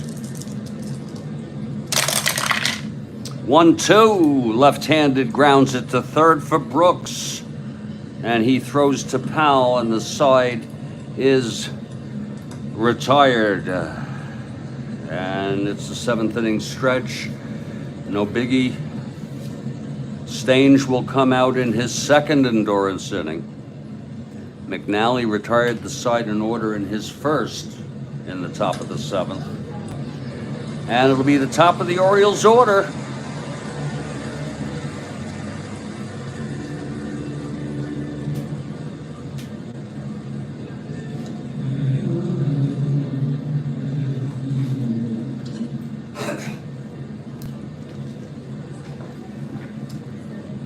Okay, here's Stange. Buford leading it off, 0 for 3.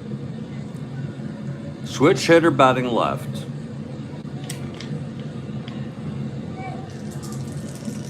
Stange. The windup, the pitch to Buford. 111 right-handed, pops it up behind the plate.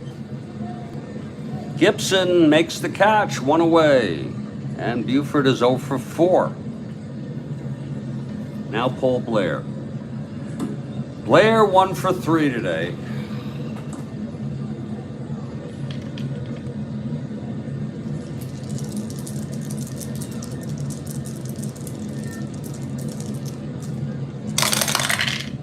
Two 8 right-handed, popped it up to second.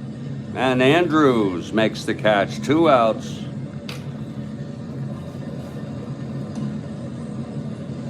Nobody on. Frank Robinson 0 for 3.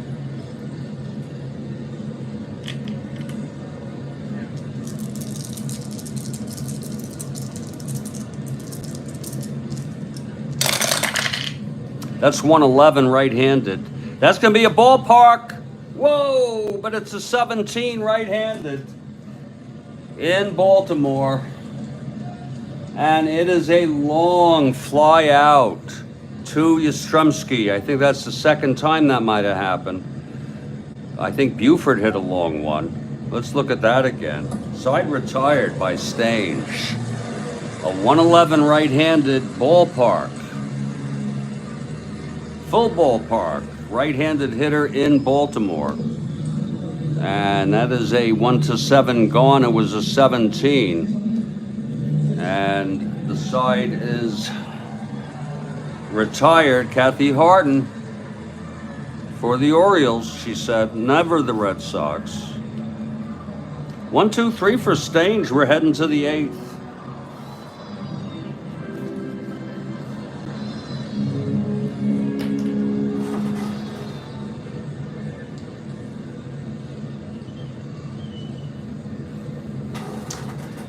Well, here comes Karl to lead it off.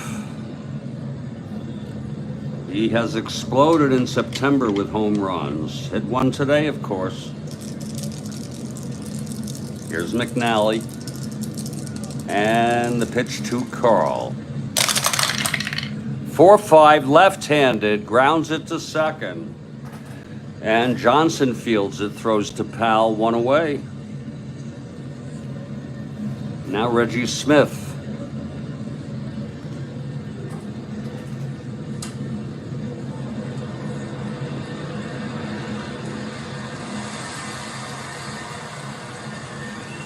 Smith, switch hitter batting right against McNally. Here's the windup by McNally. That's 6-8. Switch hitter batting right, struck him out. And that's the 6th strikeout for Dave McNally today. Okay, David. Thank you, David.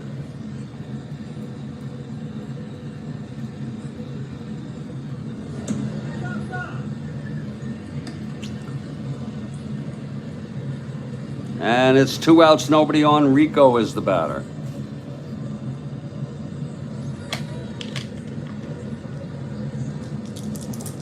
Pitch from McNally.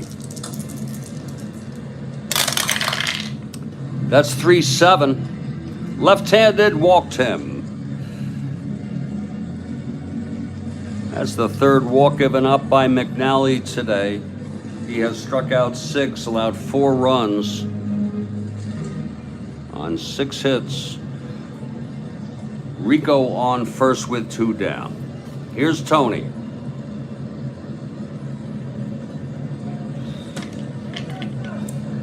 And the pitch from McNally. That's 6-6 right-handed. Oh my, that is a base hit, and Rico will go to third. And McNally is suddenly 1 hit and/or walk away from fatigue. 1 hit and/or walk away from fatigue on a 6-6 right-handed.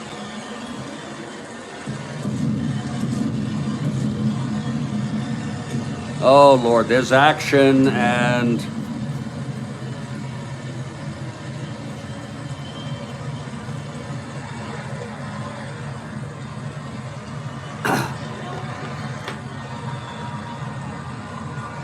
There is action in the Baltimore bullpen.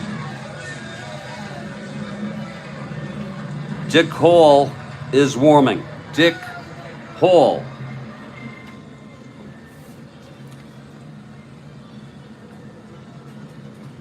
Okay, here's Scott now. McNally trying to get out of this.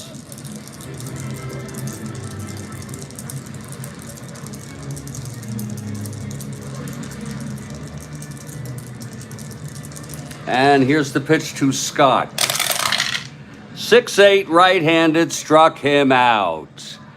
So a little unnerving there in the eighth. He came close to reaching fatigue. He's got 2 there for the ninth, but the side is retired with his 7th strikeout. And no doubt he's pitched some really special baseball since allowing 4 runs after 3. That was a 6-8 right-handed. And we're going to head to the bottom of the 8th here. Stange has also gone all the way. He's the winner of record. It's going to be Powell, Robinson, and Johnson. Here's Boog Powell.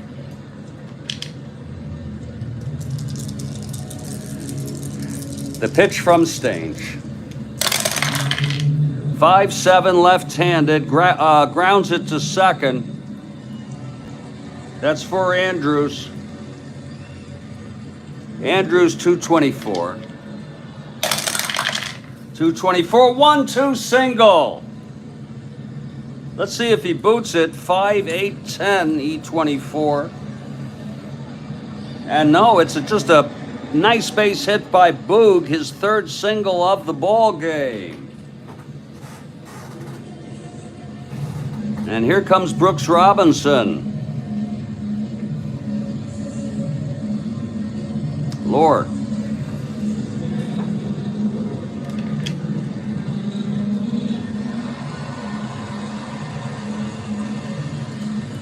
Okay, Stange now. Maybe looking for a bunt. We'll see. Here's Stange from the stretch. The pitch to Brooks. Whoa! It is not a bunt. It's a grounder to third. O'Brien throws to Andrews to force Powell. It's 1 out and Brooks on first base. A 110 right-handed. And that'll bring up Davy Johnson.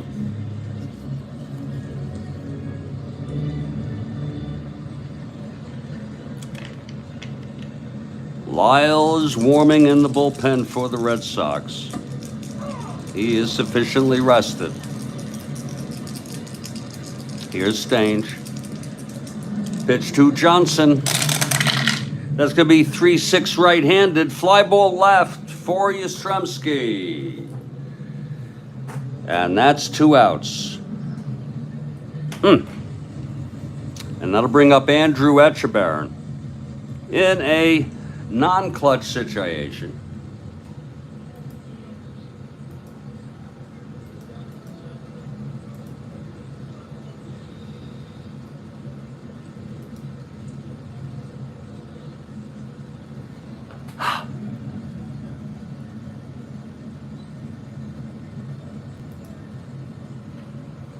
Okay, Etchebarren 0 for 3, Stange.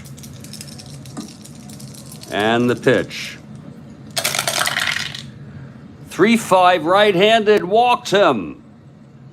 And now Belanger in a clutch situation here. First and second, and 1 hit and or walk away from fatigue stages. It was a 3-5 right-handed. And Belanger, look at that average this year.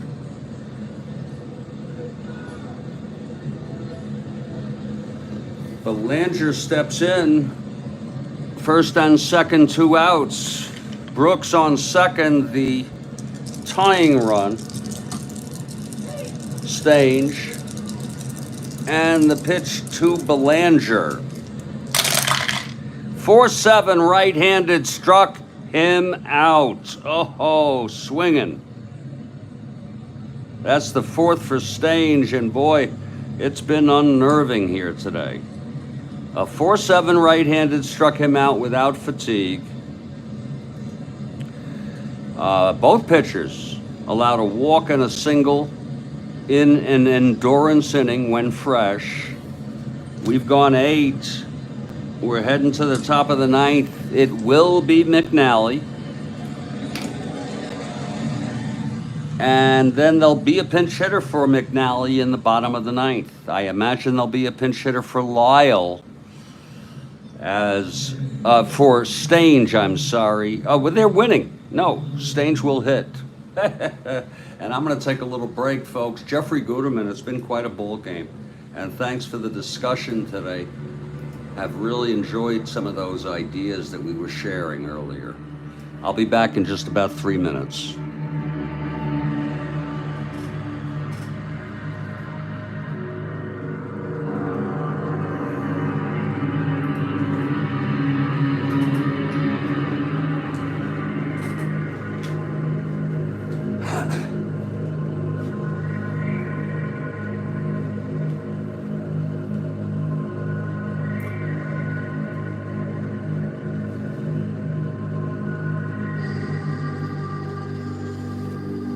Indeed, Kathy Harden. Indeed.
Jeffrey Guterman back here in Studio B in Fort Lauderdale, broadcasting Boston Red Sox at Baltimore Orioles. We're at Memorial. They're at Memorial. And I'm just broadcasting it, getting the information. And it's going to be McNally in his 9th. Russ Gibson to lead it off. So look at that, Stange out on deck. Counting on Stange. He got into trouble, a little trouble there in the 8th, but got out of it. Has been holding it to 4-3, just barely. Here's McNally and the pitch to Gibson. That is 5-9, right-handed, fly ball left for Buford, 1 out. And here comes Stange. Lyle is available. If Stange gets into any kind of trouble in the bottom of the 9th, they're all right-handers, though, facing McNally. They Buford a switch hitter. Boog Powell a left-handed hitter.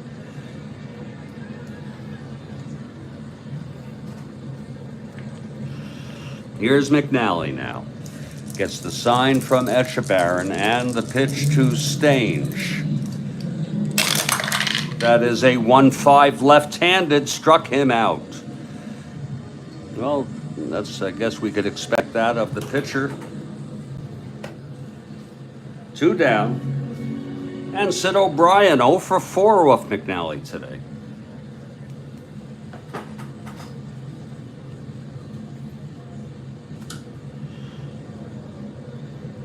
Here's McNally now. His last at bat. Maybe his last pitch of the game. Here's the pitch to O'Brien. And that's 1-8 left-handed, grounded back to McNally. He feels it. And he throws to Powell. We're going to the bottom of the 9th. A great inning again for McNally. Both pitchers, especially after the early innings, really pitching well. Stange coming in to win it. It's going to be a pinch hitter for McNally, and then the top of the order. McNally pitched 9. He's the loser of record thus far.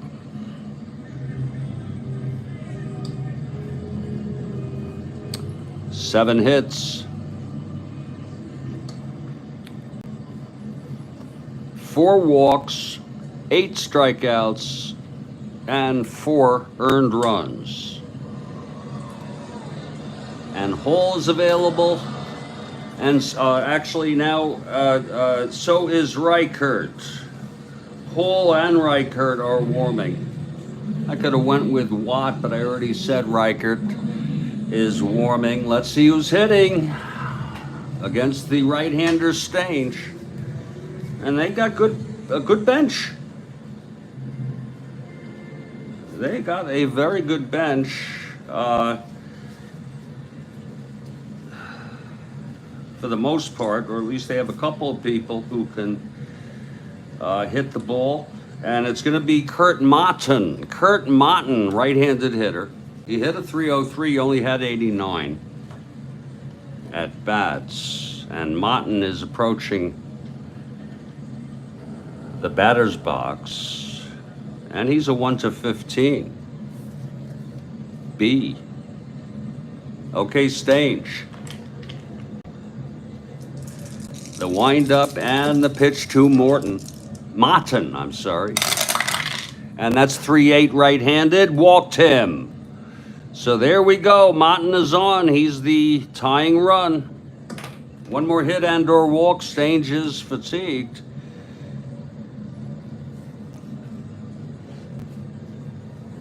And Don Buford is the batter. In this case, he'd be a switch hitter batting left. I don't like to analyze cards. I like to go more on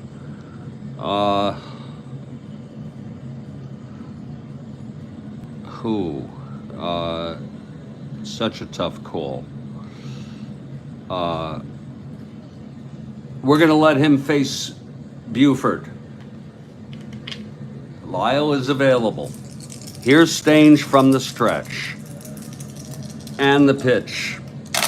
I don't like to do that. 6-7, switch hitter batting left, and that is a ground ball to short. Rico has it, throws to Andrews to force Motton, and that puts Buford on. with 1 out. Buford to B. I didn't look to see. He's being held 1-10. I didn't look, and we worked that right into the game as far as whether Monton to B should have been held. That's okay. Buford on first, 1 down. It's Blair now. Look out for the double play. Stage. Trying to finish it. The pitch to Blair. 6-11, right-handed, and that's a ballpark hit. It's a 19, holy cow. That's getting caught in the grass against the right-hander. And it is a liner to short, caught by Rico. We'll look at that again. It was a 6-11 right-handed. That's a ballpark single. Ballpark single, if you will. And he is right-handed in Baltimore, and you can look at it till the cows come home. Over here. It was a 19. So it's a liner, and we are 1 out away from a big win by the Red Sox. And the 3rd loss in a row by the Orioles. Here's Frank Robinson. They really haven't had a losing streak to speak of. This is it. Now Robinson can end this with 1 swing. Here's Stange. Robinson 0 for 4. The pitch from Stange. That's 3-7. Walked him. And that's it for Stange. And in storybook fashion, the left-handed pitcher is coming in to face the left-handed hitter. It's going to be Lyle with Stange reaching fatigue here in the 9th. Let's look at that again. 3-7 right-handed, walked him. So Big John Boog Powell actually is a better home run hitter, just slightly against left-handers. Nevertheless, it's going to be Sparky Lyle. There'll be a little break here. Very brief break. As Lyle makes his way in from the bullpen. Left-handed pitcher. 103 innings, 17 saves. He's not eligible for it.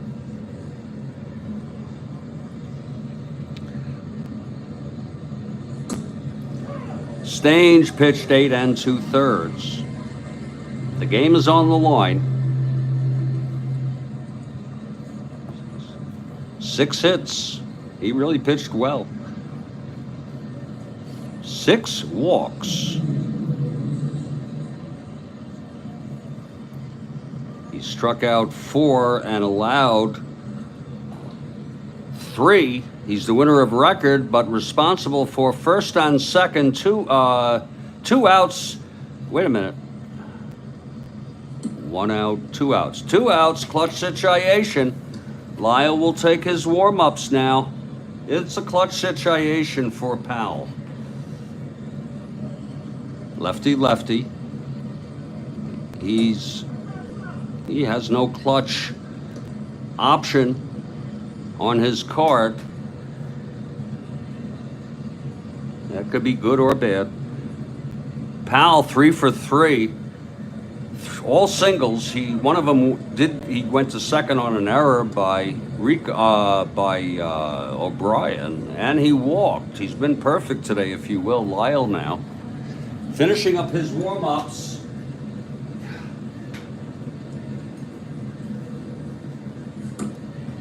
Okay, he's ready now. Powell steps in the box. 2 outs, first and second. Winning run on base. Lyle from the stretch. The pitch to Powell. That's 4-6, left-handed, and that is a base hit. And it's a tie ball game. Oh my, the fans are going crazy. Powell has tied up this ball game with a hit off Lyle. He is turning into a singles hitter here. Let's look at it again. 4-6 left-handed. There it is. And that was a single 2 asteroids with a 10 on the 20 die. 1 run batted in was not noted because it came in on the error. That's why there's only 3. It's a 4-4 ball game. And now it's anybody's game. Still a clutch situation for Brooks to win it. First and third 2 outs. Lyle.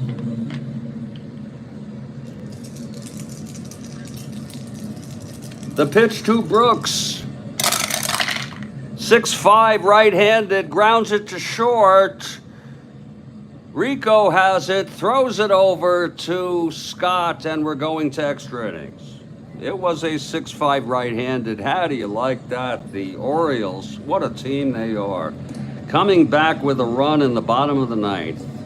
Off, charge to Stange.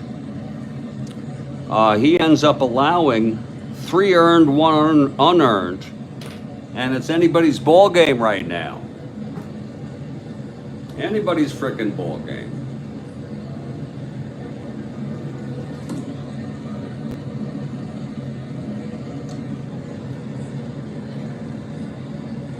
And we'll head to the top of the 10th. It's gonna be the new pitcher for McNally.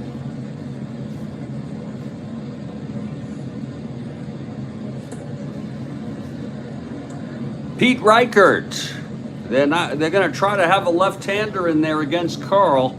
Pete Reichert is coming in. Interesting choice. Reichert at 57 innings. He'll start the top of the 10th. He had 12 saves. It's anybody's ball game. That's all real world. Reichert now taking his warm-ups. Okay. Here comes Mike Andrews, 2 for 4 today, 2 singles.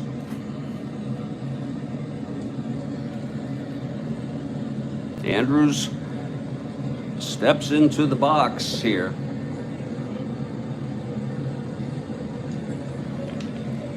Okay, Reichert is ready.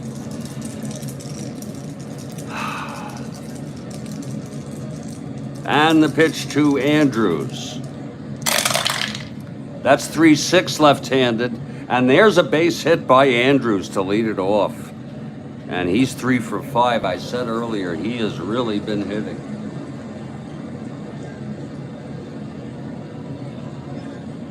(3-6). Single 1 to 15 left-handed. Andrews is on, and here's Karl now. Got to get him out. Lefty, lefty. The pitch to Karl. 2-6 left-handed hit deep and gone.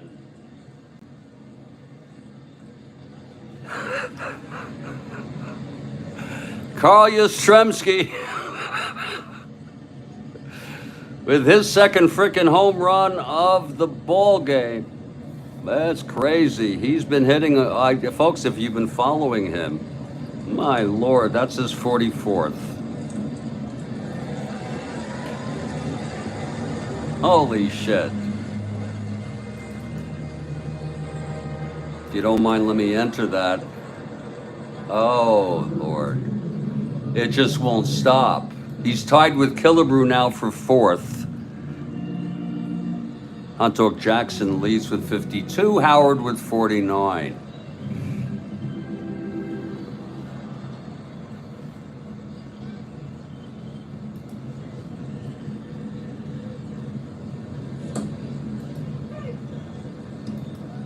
Kathy Harden is seething.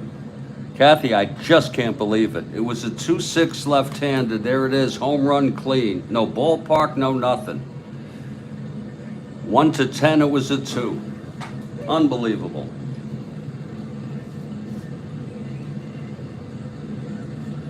And that's it for Reichert. Earl Weaver trying to get some of these people to have some pitching anyway. This team, this is a pennant-winning team. They'll bring in a right-hander now.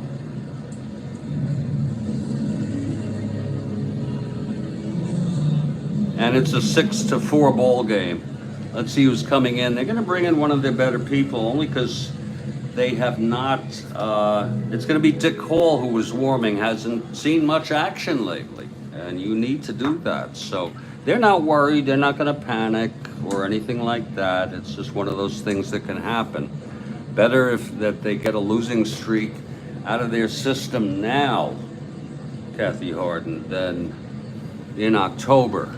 And Dick Hall is taking his warm-ups. He'll face Smith, a switch hitter who will bat left. Then it'll be Rico and Tony, right-handed hitters, and everyone else a right-hander right to the other side. And isn't it something how Lyle is the winner of record,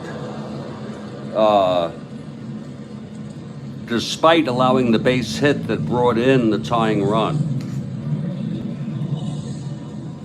The loser is Reichert. Lord. Okay, Hall taking his warm-ups. Orioles down by 2. Here's Reggie Smith, switch hitter, batting left. Hall, the wind-up and the pitch. 2-5, right-handed, hit deep by Reginald. And into the gap for a double. Doesn't matter who's pitching. This Red Sox hitting. That's the second double today by Smith, 2 for 5.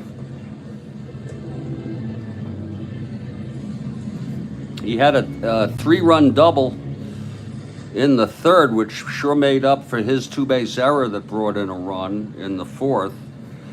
Smith on second, still no outs. Here's Rico now. Get it out of your system. That's what I say. Hall the windup, pitch to Rico. That's 410 right-handed. Grounds it to short X. Belanger 226. That's 17-2. G1 E26. 479. And he throws him out. And Smith will hold, I believe. Let me just double check on that. G1 with a runner on second. They will let him go, actually. Jeez. They will let him go. And it is 1 out with Smith on third. A fly ball can bring in another run. Here's Tony. Pitch from Hall. 5-7, right-handed. And that's a frickin' double down the line. And home comes Smith. Lord almighty. Another run. And Hall has allowed one of his own here in relief. Christ.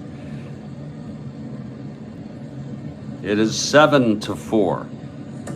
3 runs in here, and George Scott now. Action in the Orioles bullpen. Ugly loss here. I should say disappointing loss for the Birds. 1 out, Tony on second. Pitch from Hall. That's 4-5 right-handed. Lines it to third, caught by Brooks. 2 outs. And now Russ Gibson. Lyle will come in, and the Orioles will be down by 3. That's a tall order for any team. Here's Hall. Pitch to Gibson. 5-9 right-handed. Popped it up to short. That's for Belanger. He makes the catch. And the side is retired. 3 runs for the Red Sox on 4 hits, a home run, 2 doubles.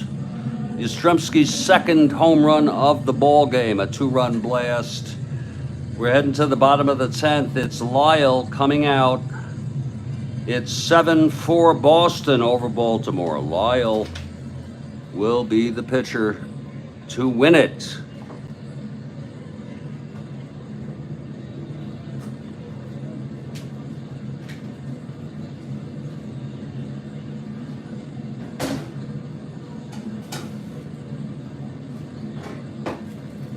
coming out there. Here he is. Taking his warm-ups.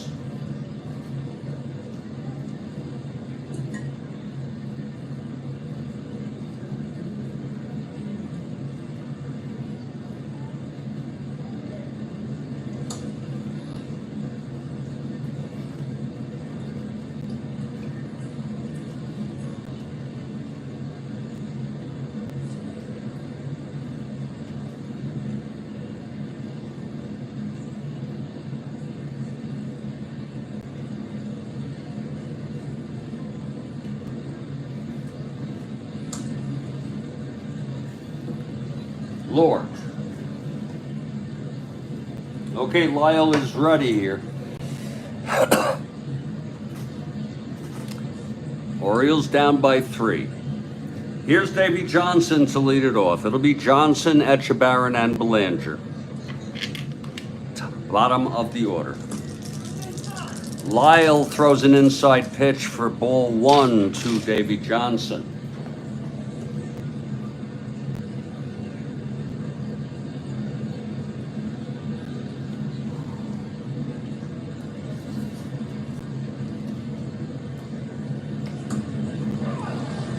Swinging strike, 1 ball, 1 strike to Davy Johnson. Lyle on the mound.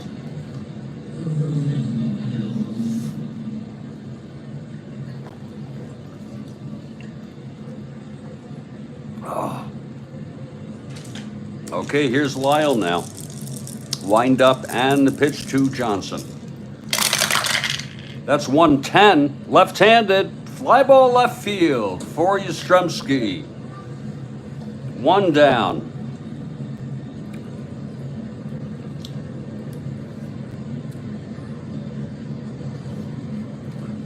And here's Andy Etchebarren.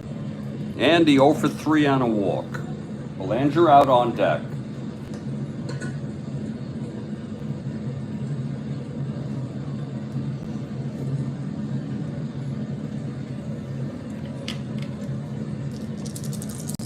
The wind up by Lyle. Here's the pitch. 3-6 left-handed. And it's a fly to left deep but playable by Yastrzemski. 2 away. 3-6 left-handed, home run 1, fly ball left. 2 away, and it's up to Mark Belanger.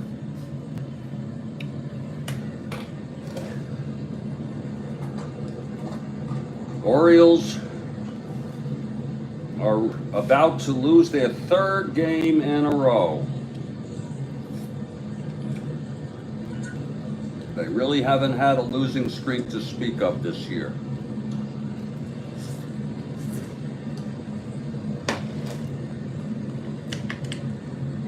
Here's Lyle.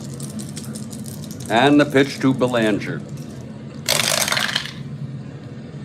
2-6 left-handed, grounds it to short. Rico has it. He throws to Scott, and the ball game is over. What a game. The final, Boston 7, Baltimore 4 in 10 innings. We'll be back with the brief recap in just a couple minutes.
It's Jeffrey Guterman in Studio B for the brief recap. Well, this just about says it all. What a game it was. It was 7-4.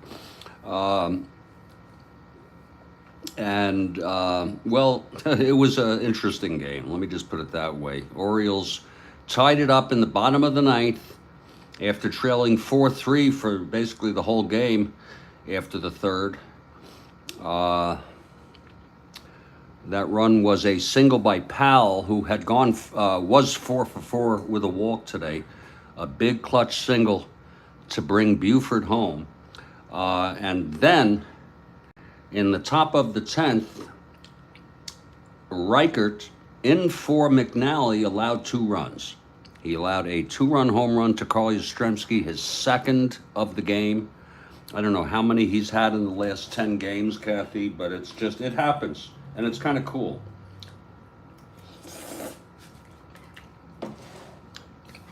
We fume and all, but it's quite a thing. Then Hall came in, and he couldn't do much better. He allowed 2 doubles, allowing a run of his own. And Lyle, who had come in to relieve Stange, who had reached fatigue in the ninth, although he allowed the base hit that led to the tying run responsible to Stange, he then retired the next 4 Orioles in this ball game. Should the Orioles worry? I think not. I think Earl Weaver should have a nice chat with his team and tell them that they're the best team in baseball. That's what they used to tell them. He used to tell them that all year. Stay strong, everybody. Kathy Harden, thank you. I thank all the people who were here. David, Joel Horland, Rhodes Scholar, of course. Rick Tabar was here. And Bill Ivemy. Thank you so much. Jimmy Jam was here. Wishing you all a good night. Stay strong. And I'll catch you all next time.